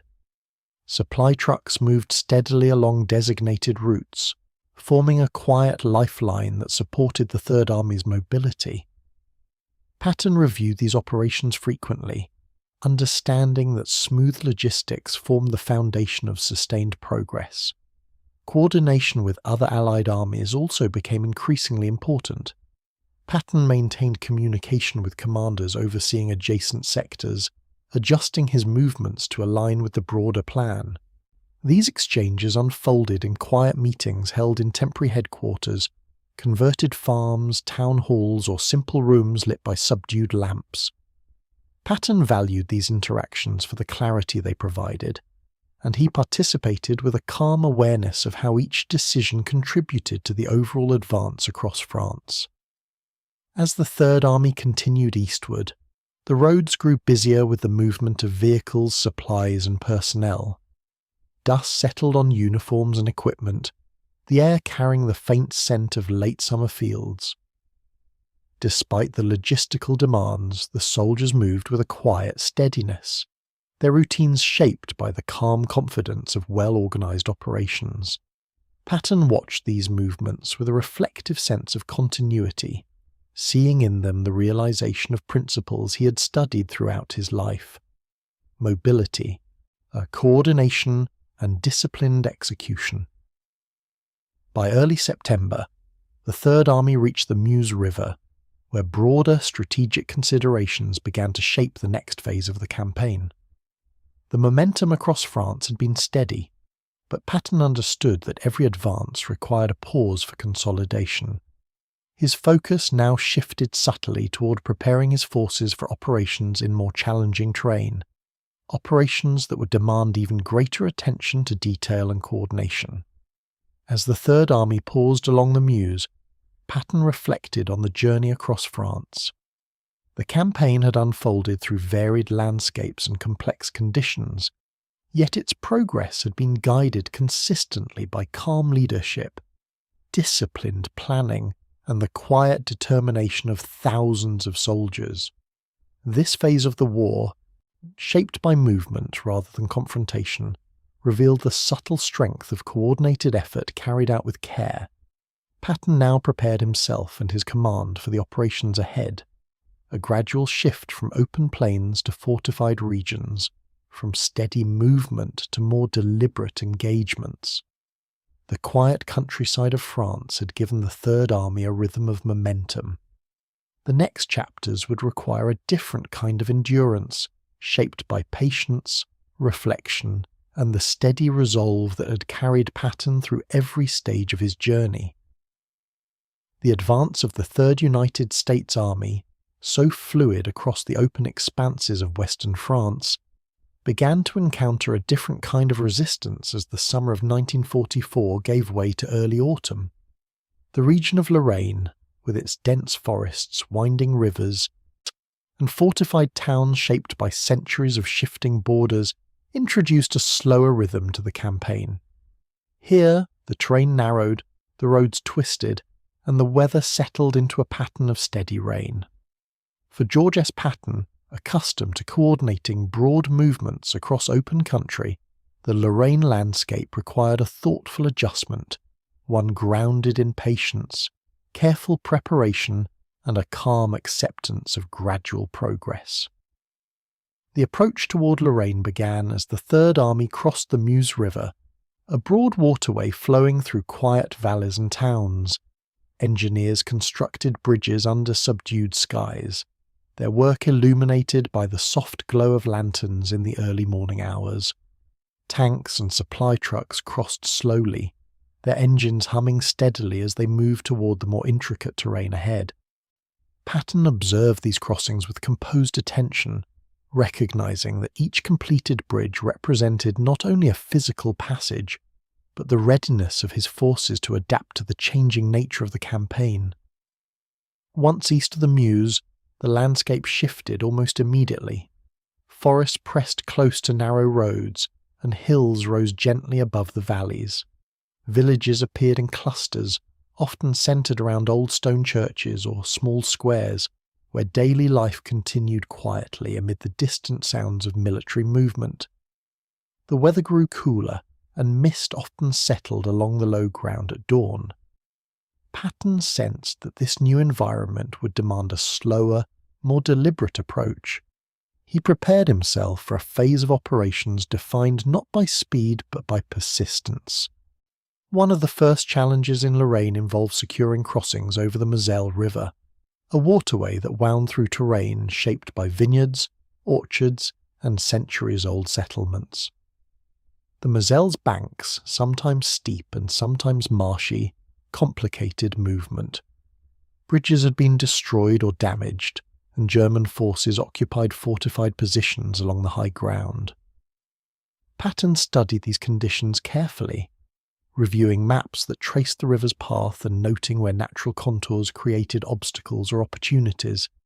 The initial attempts to cross the Moselle unfolded under difficult circumstances. Rain softened the ground, turning banks into mud and slowing the movement of vehicles. Engineers worked quietly but steadily, laying pontoon bridges and reinforcing vulnerable sections. Infantry units advanced cautiously through low-lying areas, often encountering small pockets of resistance. Patton followed these efforts with patience, understanding that success in such terrain required not forceful acceleration, but careful coordination. He encouraged officers to maintain composure, reminding them that slow progress, when grounded in discipline, led to secure positions. Beyond the river, the Third Army faced towns whose defensive structures reflected their long histories. Stone walls, narrow streets, and fortified buildings created natural strong points. Patton directed his units to move through these areas with deliberate precision. He emphasized reconnaissance, urging officers to study the layout of each settlement before advancing. Soldiers moved from house to house, checking for hidden threats, while armoured units provided support from positions carefully selected to avoid unnecessary exposure. These movements unfolded quietly, without haste, guided by the calm instructions of commanders who had internalized Patton's preference for steady, thoughtful action. The weather became an increasingly influential factor as September advanced. Rain fell in frequent intervals, often accompanied by low clouds that obscured the landscape. Roads turned slick, slowing the movement of tanks and trucks. Supply convoys navigated these conditions with measured care. Headlights dimmed as they travelled through mist and gathering darkness. Patton monitored these challenges from his headquarters, a temporary location set within an old building whose stone walls shielded staff from the shifting winds outside. He received updates from units dispersed across the region, reading reports by lamplight and marking adjustments on maps that traced the contours of Lorraine's varied terrain.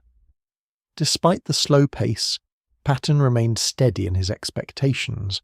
He understood that maintaining morale required not only success but reassurance. He visited forward positions when conditions allowed, speaking with officers and observing the routines of soldiers stationed in muddy fields or along forest edges. These visits offered him a clear picture of the challenges they faced, the dampness that settled into clothing, the difficulty of maintaining equipment in persistent rain, and the subdued atmosphere that followed days of incremental movement. Patton acknowledged these realities with quiet understanding, reinforcing his belief that endurance, rather than speed, had defined effective leadership in such terrain.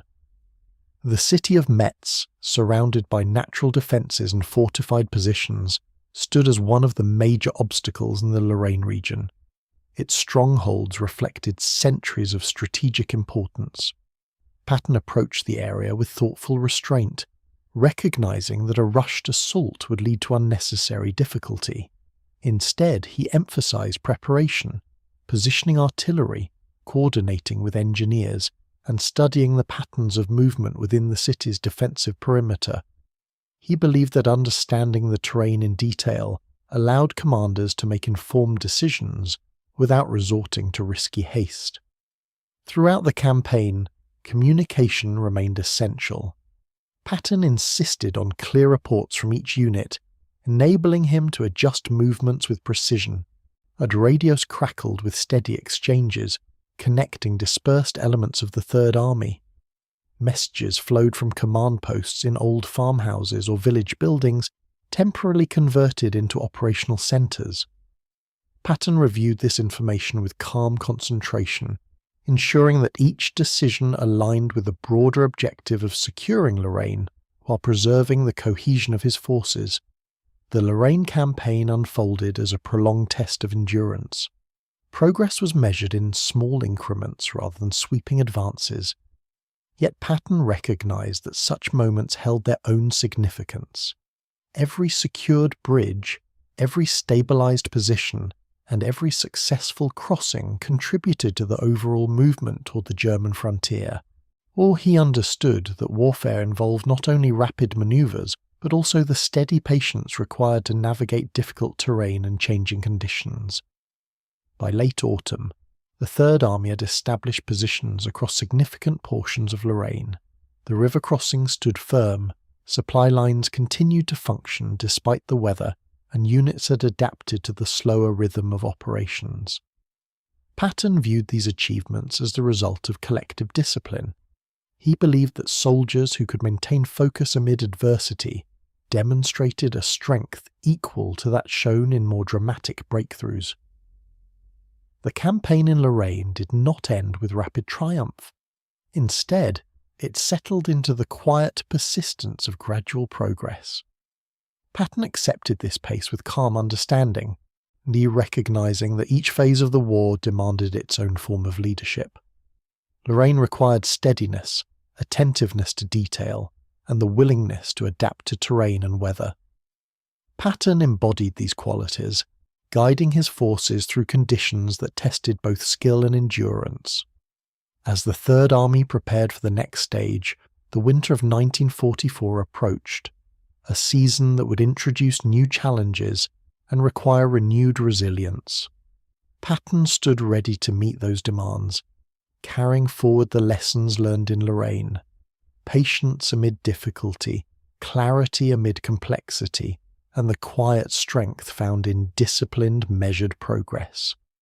As the winter of 1944 settled across Belgium and Luxembourg, the Allied advance slowed naturally under the influence of cold weather, shortened daylight, and the need to consolidate positions gained over months of steady movement. Snow began to gather along roadsides, forest branches hung heavy with frost, and soldiers arranged their routines around warmth, maintenance, and quiet vigilance. For the Third United States Army, positioned largely in northeastern France after the slow progress through Lorraine, it seemed for a moment that the winter might unfold in relative stability. George S. Patton, observing these conditions with his characteristic thoughtfulness, organized training, supply distribution, and planning for future operations, expecting that major action would resume once the ground thawed. Yet in mid-December, a sudden shift disrupted the quiet rhythm that had settled across Allied lines. The German army launched a large, concentrated offensive through the dense forests of the Ardennes. creating a deep bulge in the Allied front. Reports arrived in Patton's headquarters in steady succession, first noting unexpected pressure, then identifying significant penetrations. These updates reached him in modest rooms warmed by small stoves, where staff officers bent over maps marked with roads, rivers, and forested areas. The tone of the situation was serious, yet Patton received the news with composed attention. His calm analysis set the tone for the response that would soon be required of the Third Army. At the time of the German offensive, Patton's forces were oriented toward the east, preparing for continued operations deeper into German territory. Shifting direction under winter conditions would require thoughtful coordination. The roads were icy, visibility often limited, and the distances considerable. Patton recognized immediately, however, that the Third Army would need to move north to assist the surrounded American forces near Bastogne. He studied the map quietly, tracing the routes that connected his units to the threatened area. Though the conditions were challenging, he noted that the Third Army had been trained for flexibility, and that disciplined preparation allowed for swift reorientation even under difficult circumstances. In meetings with senior staff, Patton listened carefully to reports and discussed options with deliberate clarity. His headquarters, though active with conversation and movement, remained composed. Officers traced possible routes on large-scale maps laid across tables. They considered weather forecasts, supply availability, and the state of roads that wound through hilly terrain. Patton emphasized the importance of movement that was quick yet orderly, insisting that every unit understand its role in the shifting operation. His manner conveyed not urgency, but steadiness, a quiet assurance that complex tasks could be carried out when approached methodically. Before movement could begin, Patton coordinated with higher command to confirm the Third Army's new objective. These discussions took place in settings characterized by subdued lighting and the low hum of radios transmitting updates from across the front. Patton presented his assessment clearly, demonstrating an understanding of both logistical limitations and operational possibilities. His calm reasoning contributed to a decision that allowed the Third Army to pivot northward, offering support to the embattled units near Bastogne. The movement began in mid-December. Columns of vehicles, tanks, trucks, and half-tracks advanced along narrow roads softened by snow and ice. Soldiers wrapped themselves in heavy coats, scarves, and gloves, their breath visible in the cold air. Engines operated at steady, low tones as crews navigated the winter landscape. Patton monitored these movements closely, receiving updates from officers positioned at key intersections and checkpoints. He understood that winter conditions required patience. Vehicles moved slowly to maintain safety, and supply trucks followed at measured intervals to ensure that fuel and food reached the advancing units. As the Third Army progressed north, Patton emphasized the importance of maintaining communication. Radios provided regular updates, though winter conditions sometimes interfered with transmission. Couriers traveled between units when needed, carrying handwritten messages that outlined new instructions or clarified existing ones. Patton valued these systems, recognizing that clear communication formed the foundation of effective coordination. He reviewed reports at his headquarters with steady concentration, adjusting plans as necessary to reflect changing conditions. One of the most important tasks during this movement involved ensuring that supply lines remained intact. Fuel, in particular, was essential for armoured units. Patton directed logistical officers to organise convoys with careful attention to weather and road conditions. Trucks travelled in small groups, spaced to reduce congestion and maintain safety on slippery roads. These convoys moved through quiet countryside, fields covered in snow, villages marked by smoke drifting from chimneys, and forests standing still beneath winter sky. Patton acknowledged the dedication of the soldiers carrying out these tasks, understanding that their steady work supported the broader advance. As the Third Army approached the outskirts of Bastogne, the situation remained difficult but stable. The surrounded American forces, holding the town under significant pressure, had maintained their position with quiet resilience. Patton recognized that the arrival of the Third Army would provide essential support. He monitored the progress of his units closely, observing their approach on maps that displayed the network of roads and pathways leading into the region. The terrain near Bastogne, marked by forests and rolling hills, required cautious movement. Yet Patton saw that disciplined preparation allowed his forces to advance with the consistency needed to reach the besieged town. The relief of Bastogne unfolded over several days, marked not by sudden triumph, but by gradual progress. Units moved through snow-covered fields, cleared obstructions from roads, and established positions that allowed for steady support of the forces within the town. Patton viewed these efforts with quiet satisfaction.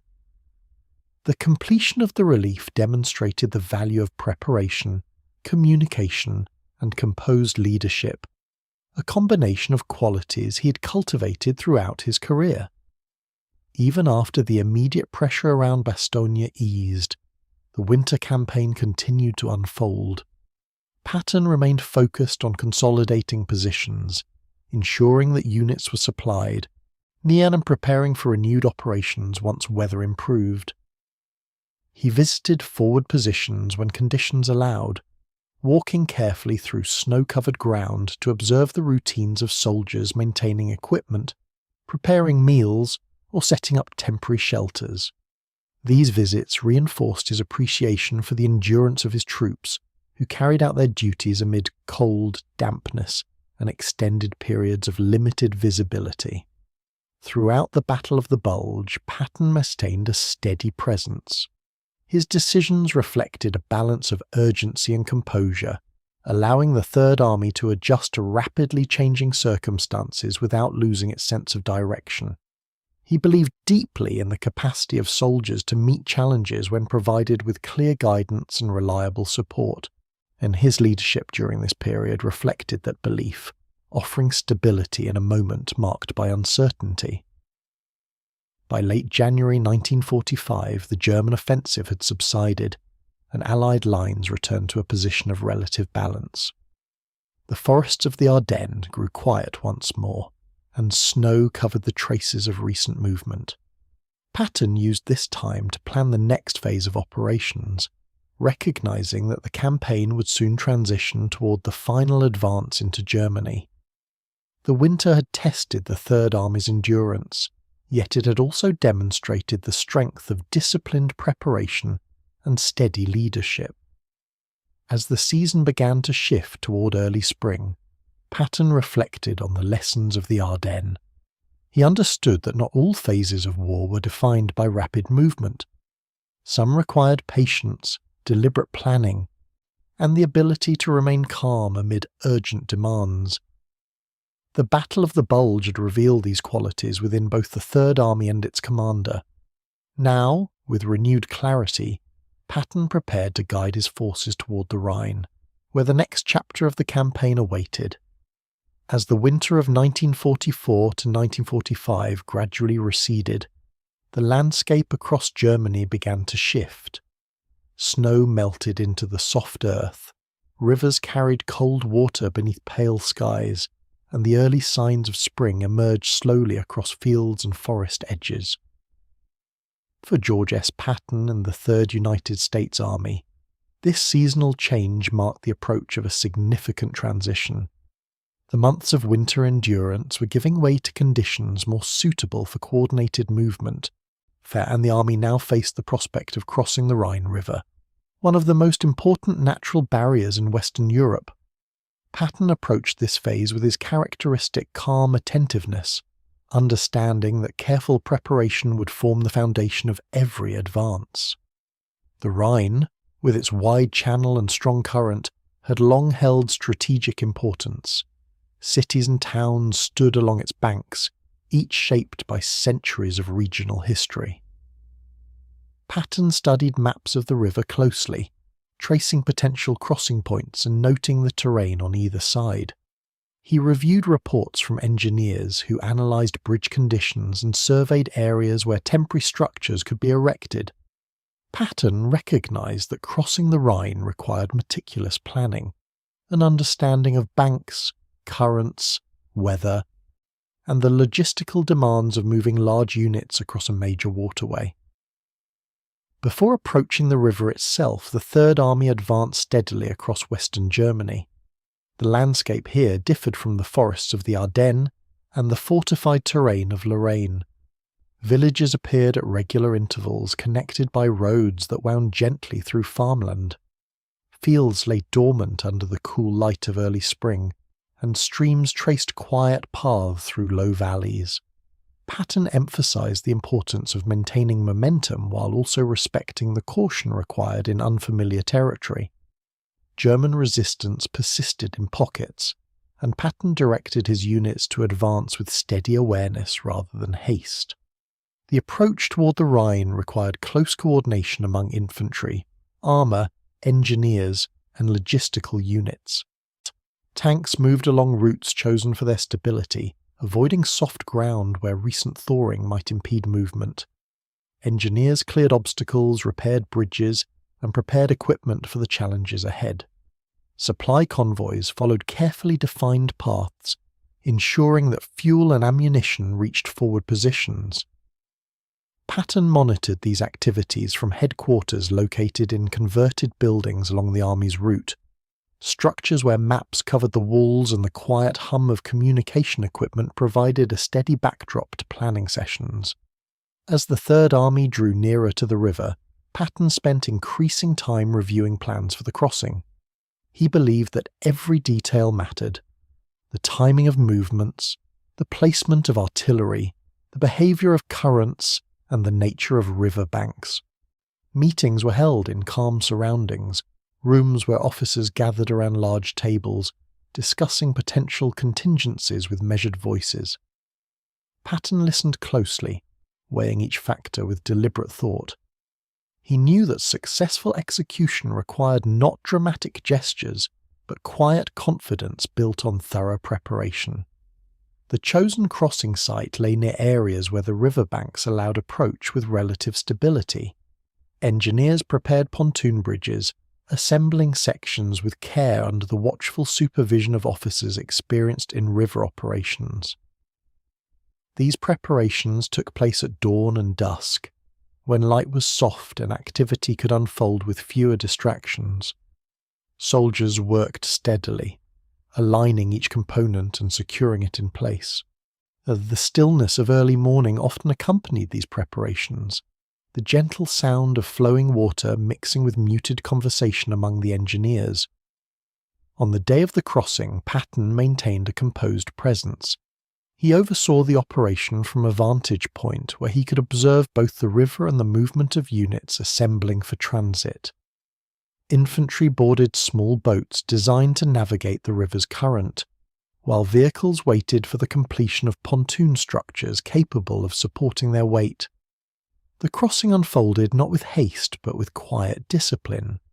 Boats moved across the river in deliberate patterns, guided by practiced crews. Tanks and trucks followed once engineers confirmed the stability of the temporary bridges. Patton watched these movements with steady focus. The calm precision of the crossing reflected months of preparation. Soldiers moved with confidence, trusting in the coordination that had been established over countless exercises and meetings. Patton understood that this moment represented not only a physical transition into Germany, but also the culmination of enduring lessons on logistics, planning, and composed leadership. The Rhine had long symbolised a major threshold in European operations, and the Third Army crossed it with the steadiness that had characterised Patton's wartime service. Once across the river, Patton shifted his emphasis toward consolidating positions and preparing for continued advance. Units established footholds on the eastern bank, securing areas where temporary headquarters and supply points could be arranged. Engineers reinforced bridges, ensuring that the flow of vehicles remained consistent. Medical teams set up aid stations, and logistical officers coordinated the movement of supplies. Patton observed these tasks with a quiet understanding that success depended as much on organisation after the crossing as on the crossing itself. The advance into central Germany unfolded gradually. The terrain varied, alternating between open fields, wooded regions, and towns shaped by centuries of cultural history. Roads, though generally intact, occasionally required repair or reinforcement. Patton directed his forces to move with the same care they had shown before the crossing, emphasizing awareness of surroundings and the importance of maintaining communication among dispersed units. He believed that calm and steady movement prevented unnecessary complications and preserved the cohesion required for sustained operations. During this phase, Patton visited forward positions frequently. He travelled along roads lined with emerging signs of spring, budding trees, soft green grass along ditches, and fields beginning to show signs of new growth. At these positions he observed soldiers preparing equipment, reviewing maps, or resting in small clusters near their vehicles. Patton spoke with officers in low, measured tones, reinforcing the importance of thoughtful planning and consistent discipline. His presence offered reassurance, grounding the operations in a sense of continuity that stretched back through every phase of the campaign. As the Third Army moved deeper into Germany, evidence of the war's impact became increasingly visible. The towns bore marks of previous engagements, fields showed signs of temporary fortifications, and residents emerged cautiously as the army passed through. Patton encouraged respectful interaction, understanding that civilians played no active role in the conflict and often carried hardships shaped by years of war. Soldiers distributed supplies when appropriate, and medical personnel offered assistance in quiet, composed manner. These interactions contributed to a broader sense of stability in areas transitioning away from conflict. With each passing week, the Third Army extended its reach, securing towns, crossing rivers, and establishing positions aligned with the broader Allied strategy. Patton remained attentive to the subtle balance required during this phase, advancing steadily while preserving the logistical foundation necessary for continued progress. He recognized that the final month of the war demanded both vigilance and restraint, ensuring that units stayed organized even as resistance diminished. By early April 1945, the Third Army had made significant inroads into central Germany. The successful crossing of the Rhine stood as a defining moment in its journey, a quiet demonstration of disciplined preparation, thoughtful leadership, and steady execution. Patton reflected on the operation not in terms of triumph, but in terms of fulfillment. The methods he had refined over decades had guided his forces across one of Europe's most consequential natural barriers, enabling the next phase of their advance with clarity and composure. As the campaign continued to unfold, Patton prepared his army for the responsibilities that lay ahead. The war was entering its final stages, yet he understood that each remaining task required the same level of attention and discipline that had carried the Third Army from the hedgerows of Normandy to the heart of Germany. With the Rhine behind them, Patton and his soldiers advanced into the concluding chapters of their long and steady campaign. By the spring of 1945, the contours of the European conflict had shifted decisively. Resistance within Germany diminished as Allied forces advanced across towns, fields and river valleys once held under firm control.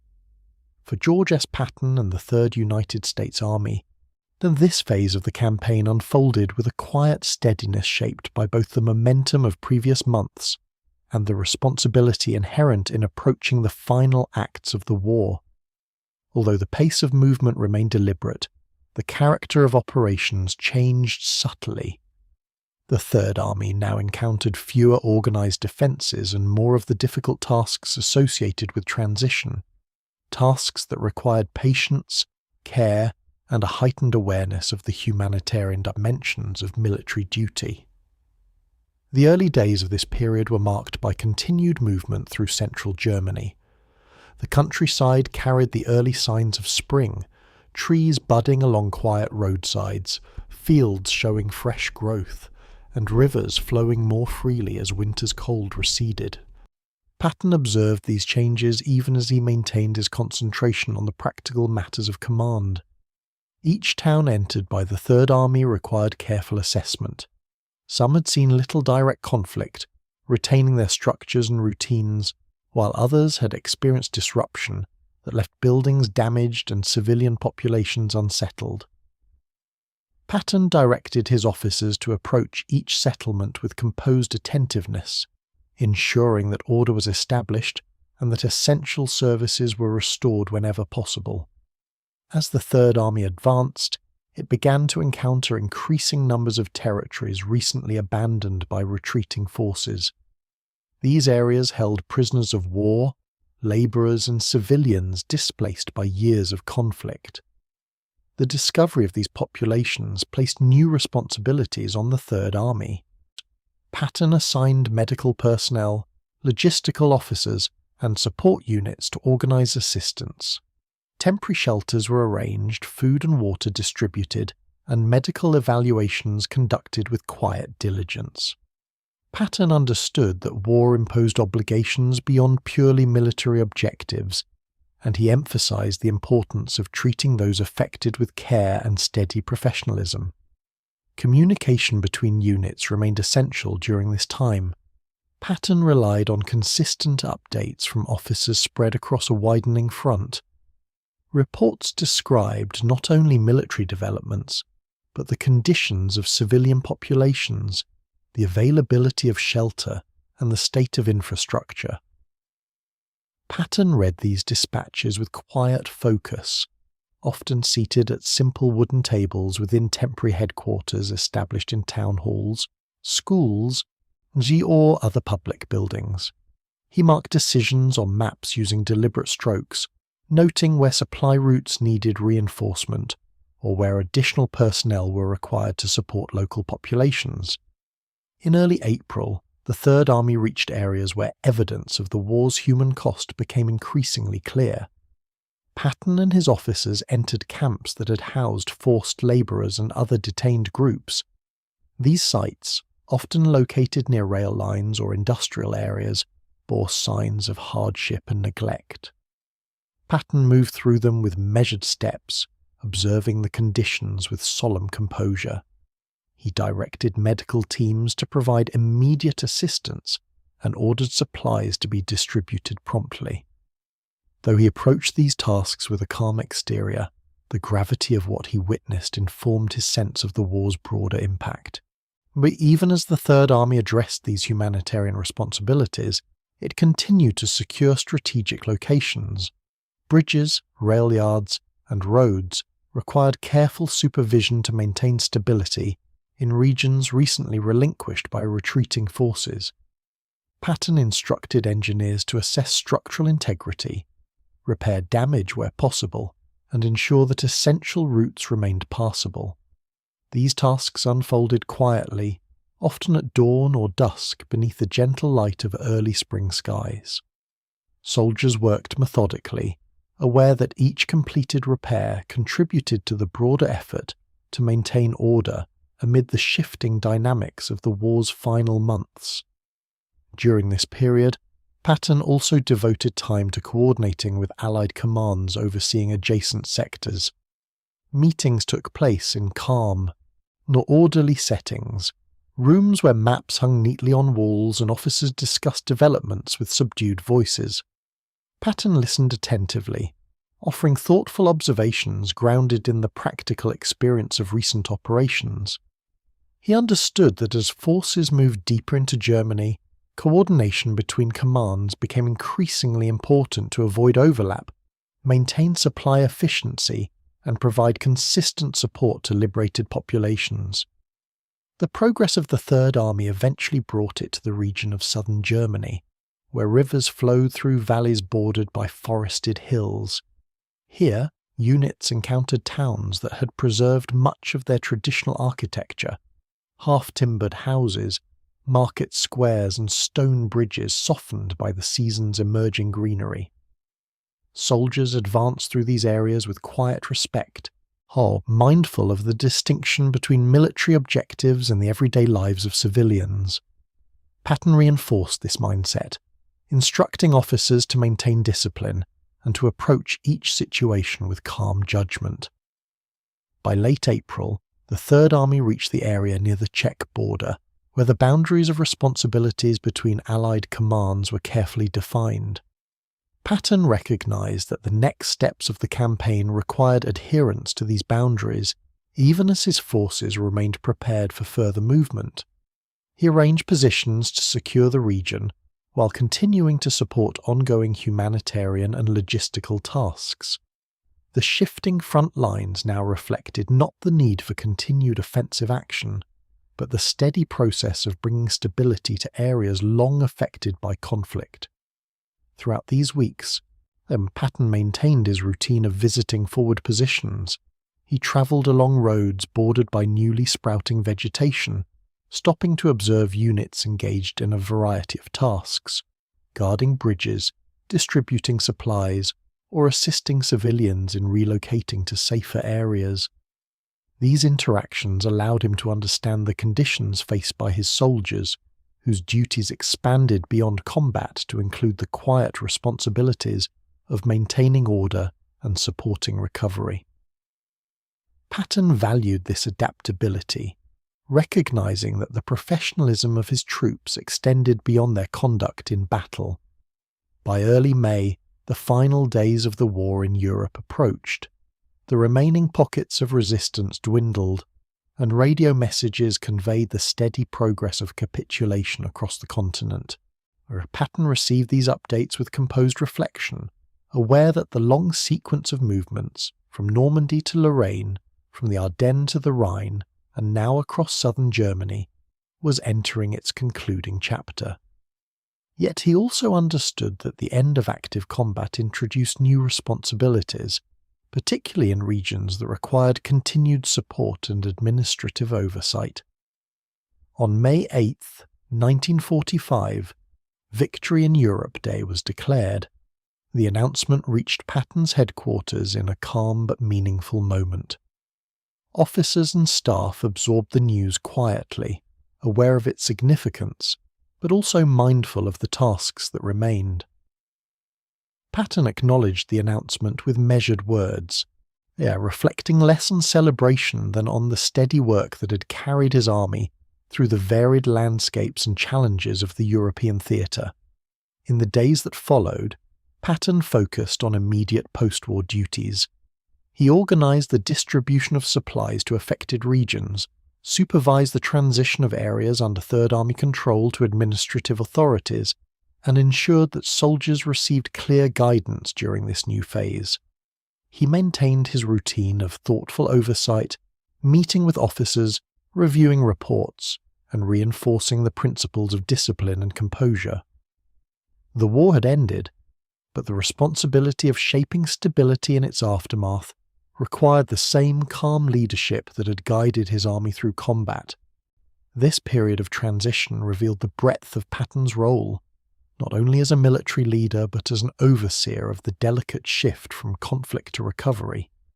His steady presence, his respect for order, and his understanding of the quiet tasks required after victory shaped the final phase of the Third Army's wartime journey.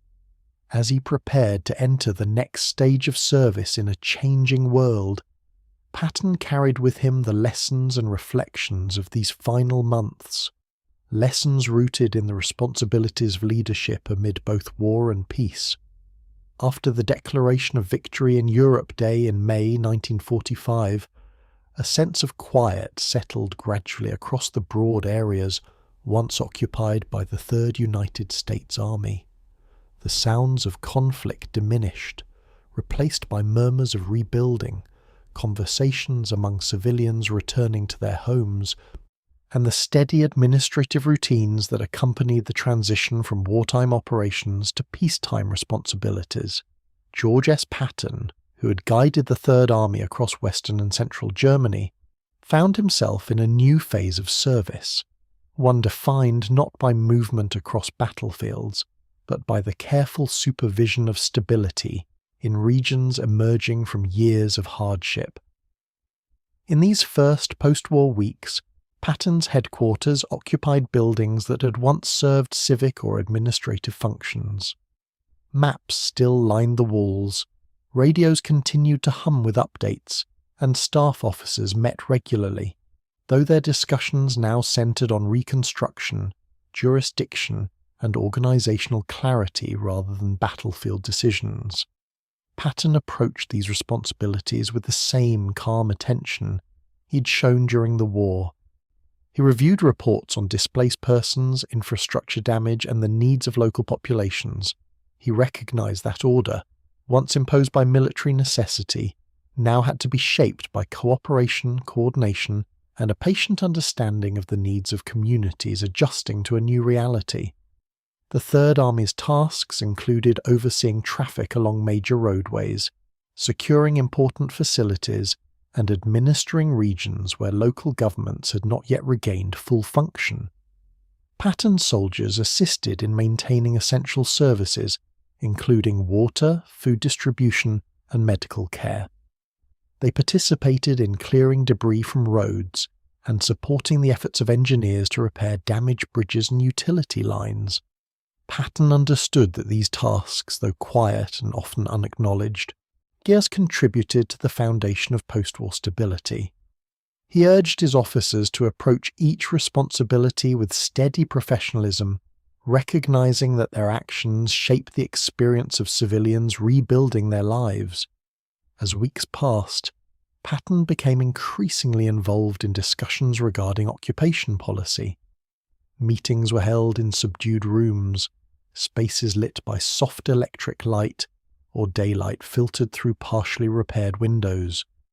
Representatives from various Allied commands attended these sessions, discussing the administration of different regions, the re-establishment of local authority, and the processes required to transition from military to civilian oversight. Patton listened attentively, contributing observations rooted in his first-hand experience with the populations and infrastructure under his command. His perspective was shaped by stability and practical governance rather than speed or dramatization. During this period, Patton accepted the appointment as military governor of Bavaria, a region marked by picturesque towns, forested hills, and agricultural lands shaped by centuries of tradition. The responsibilities of the role required deliberate attention to administrative details. Patton oversaw efforts to restore public services, guide local officials, and ensure that essential needs were met. Meetings with Bavarian administrators often unfolded in calm, orderly settings.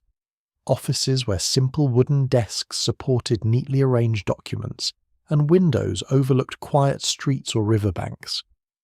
Patton maintained a steady demeanour in these interactions, and offering guidance while respecting the perspectives of those seeking to rebuild their communities. The transition to occupation duties carried its own challenges. Questions of governance arose regularly, requiring thoughtful decision-making and clear communication. Patton sought to balance the need for order with the realities faced by civilians emerging from the disruptions of war. He encouraged cooperation among military personnel and local authorities, believing that stability required a unified approach. He also recognized the importance of consistency, ensuring that policies were applied with clarity and fairness across the region. Despite the opportunities for constructive work, Patton's final months in Europe were shaped by an undercurrent of uncertainty. His views on certain administrative policies differed from those held by some Allied officials, leading to quiet tensions within the occupation structure. Patton expressed his perspectives with characteristic candour, not from a desire to disrupt, but from a genuine belief in the principles that guided his understanding of governance. These differences, though managed with professionalism, created moments of administrative transition that required patience and reflection. Patton continued to focus on the day-to-day responsibilities of his role. He travelled through Bavarian towns, observing the gradual return of markets, the sound of daily routines resuming, and the steady rebuilding of structures damaged by conflict. He met with officers overseeing reconstruction projects, listened to reports on transportation networks, and observed the reorganization of communities previously affected by wartime disruption. These visits offered him insight into the resilience of local populations and reaffirmed his sense of responsibility as a military leader engaged in the transitions of peace. Throughout the late summer and early autumn of 1945, Patton maintained a quiet routine. He rose early, reviewed reports, met with staff officers, and visited areas where reconstruction was underway. His leadership during this period emphasized structure, predictability, and a composed approach to the complexities of post-war administration. He understood that the end of conflict did not bring immediate resolution to the challenges facing Europe. Instead, it introduced a different kind of duty, one requiring patience, thoughtful guidance, and steady presence. As autumn advanced, discussions regarding Patton's continued role in Europe took on greater clarity. Differences in administrative perspective became more pronounced, leading to decisions that reassigned him from command responsibilities. Patton accepted these decisions with calm understanding, recognizing that the shifting priorities of the post-war period required adjustments at many levels. He expressed gratitude for the opportunity to have guided the Third Army through the war and remained composed as he prepared for a new chapter of service.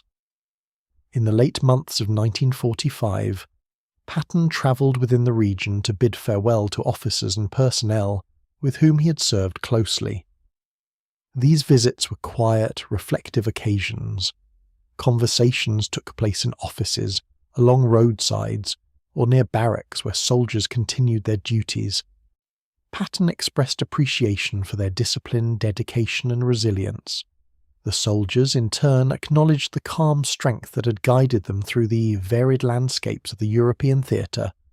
By December, arrangements had been made for Patton to return to the United States, where he expected to enter a period of reflection and possibly continue his service in roles yet to be determined. Before his planned departure, however, Patton remained in Europe for final administrative tasks. He travelled by car through the countryside near Heidelberg, where winter had begun to settle gently over the fields and forests. Snow dusted the branches of trees, and roads carried the muted sheen of cold weather. It was during this period of transition, while en route to a planned outing, that Patton's vehicle was involved in a collision with another automobile. The impact left him seriously injured, though the other passengers received only minor harm. Patton was transported to a military hospital in Heidelberg, where medical staff attended to him with care.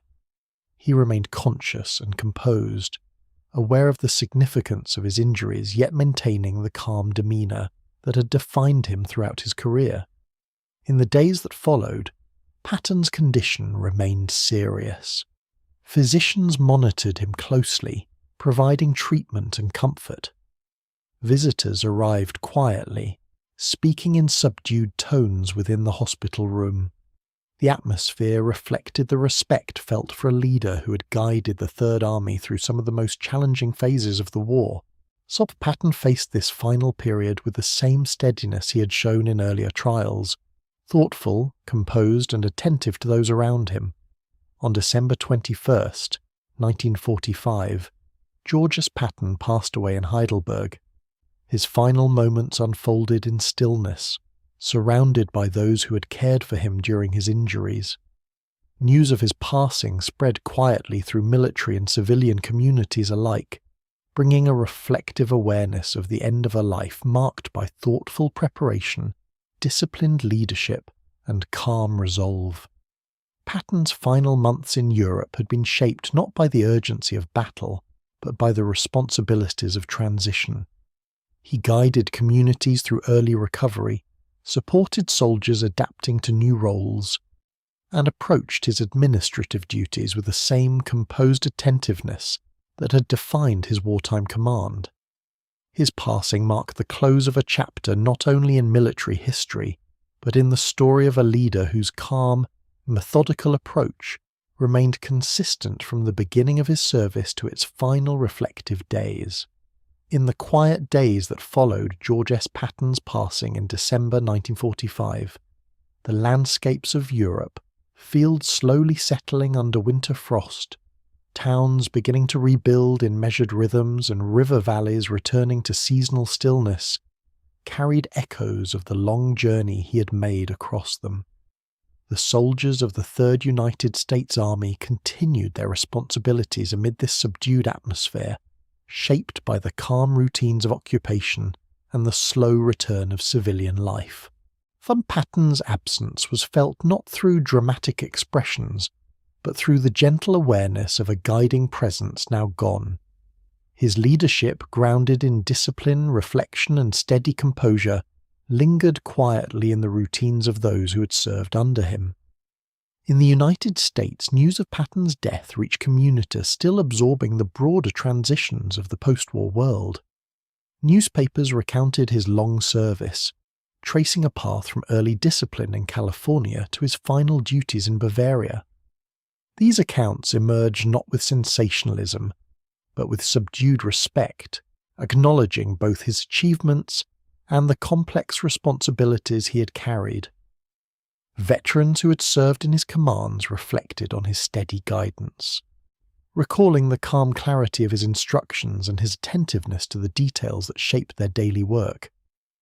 His life, now complete, entered the collective memory of a generation that had endured years of global conflict. Patton's funeral took place on December 24, 1945, at the Luxembourg American Cemetery, where rows of white markers stood in orderly lines across gently sloping ground. The ceremony was modest, shaped by the quiet solemnity of winter and the respectful tones of those in attendance. Snow lay softly upon the earth, and the cold air carried the muted notes of the service. Patton was laid to rest alongside the soldiers he had commanded, an arrangement he had long found fitting, believing that leaders should remain near those whose burdens they shared. The setting, peaceful and unadorned, reflected the calm dignity that had accompanied his final months. In the years that followed, Patton's legacy took shape gradually, shaped not only by the military achievements associated with his name, but also by the reflections of colleagues, historians, and soldiers who had observed his methods. His leadership was remembered for its attentiveness, its insistence on preparation, and its ability to maintain structure amid uncertainty. Though his public persona during the war had often been associated with determination and boldness, those who studied his career closely noted the steady discipline beneath the surface, an approach rooted in years of reading, reflection, and careful observation. Patton's influence extended far beyond the immediate context of the Second World War. Military institutions studied his campaigns as examples of coordinated movement, logistical clarity, and the integration of mechanized forces within larger operations. Officers in training examined his decisions with thoughtful attention, noting the ways in which terrain, supply, morale, and timing shaped every action. Lectures at staff colleges referenced his methods not as models for imitation, but as material for reflection, a reminder that effective leadership grows from a deep understanding of one's responsibilities and a calm willingness to adapt. In civilian memory, Patton's name became associated with the long arc of wartime service, a figure whose steady presence guided troops through complex campaigns across continents. Communities in Europe placed markers and plaques in towns where his army had passed, acknowledging the quiet order restored as conflict subsided. In the United States, memorials, libraries, and institutions carried his name, offering future generations a way to reflect on the history he had helped shape. These recognitions emerged over time, each grounded in an appreciation for the balance he brought to leadership, firm yet thoughtful, structured yet responsive to the realities of the moment. In Bavaria, where Patton had spent his final months as a military governor, post-war reconstruction progressed steadily. Bridges were repaired, farms restored, and local administrations re-established. Though Patton was no longer present to oversee the work, the routines he had helped establish continued to guide the transition. His emphasis on clarity, fairness, an attentiveness to local needs influenced the region's early steps toward recovery. Residents, though often aware of his role only indirectly, benefited from the stability he had helped shape. As decades passed, historians examined Patton's life with increasing detail. They traced his early interest in military history, his thoughtful approach to training, and his long engagement with the evolving nature of mechanized warfare. They considered his influence on the development of armored doctrine, his role in major campaigns, and his contributions to the broader Allied strategy. Their analyses, while varied in emphasis, often returned to the same central observation: that Patton's career reflected a profound dedication to understanding the profession of arms. He approached each assignment, whether in training camps, deserts, or towns along the Rhine, with a steady desire to learn, to prepare, and to guide with composed clarity. Patton's personal writings, preserved and studied in later years, offered a deeper understanding of his reflective nature.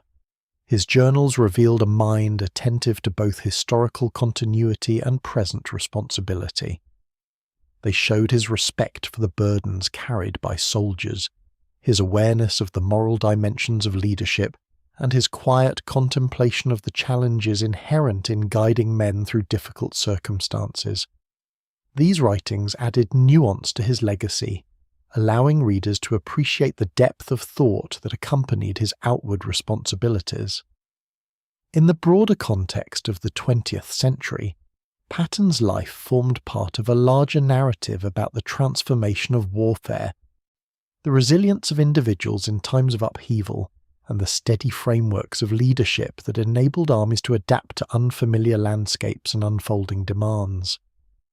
His experiences connected the early traditions of cavalry to the modern era of armoured movement, bridging centuries of military evolution through a lifetime of disciplined study and practice.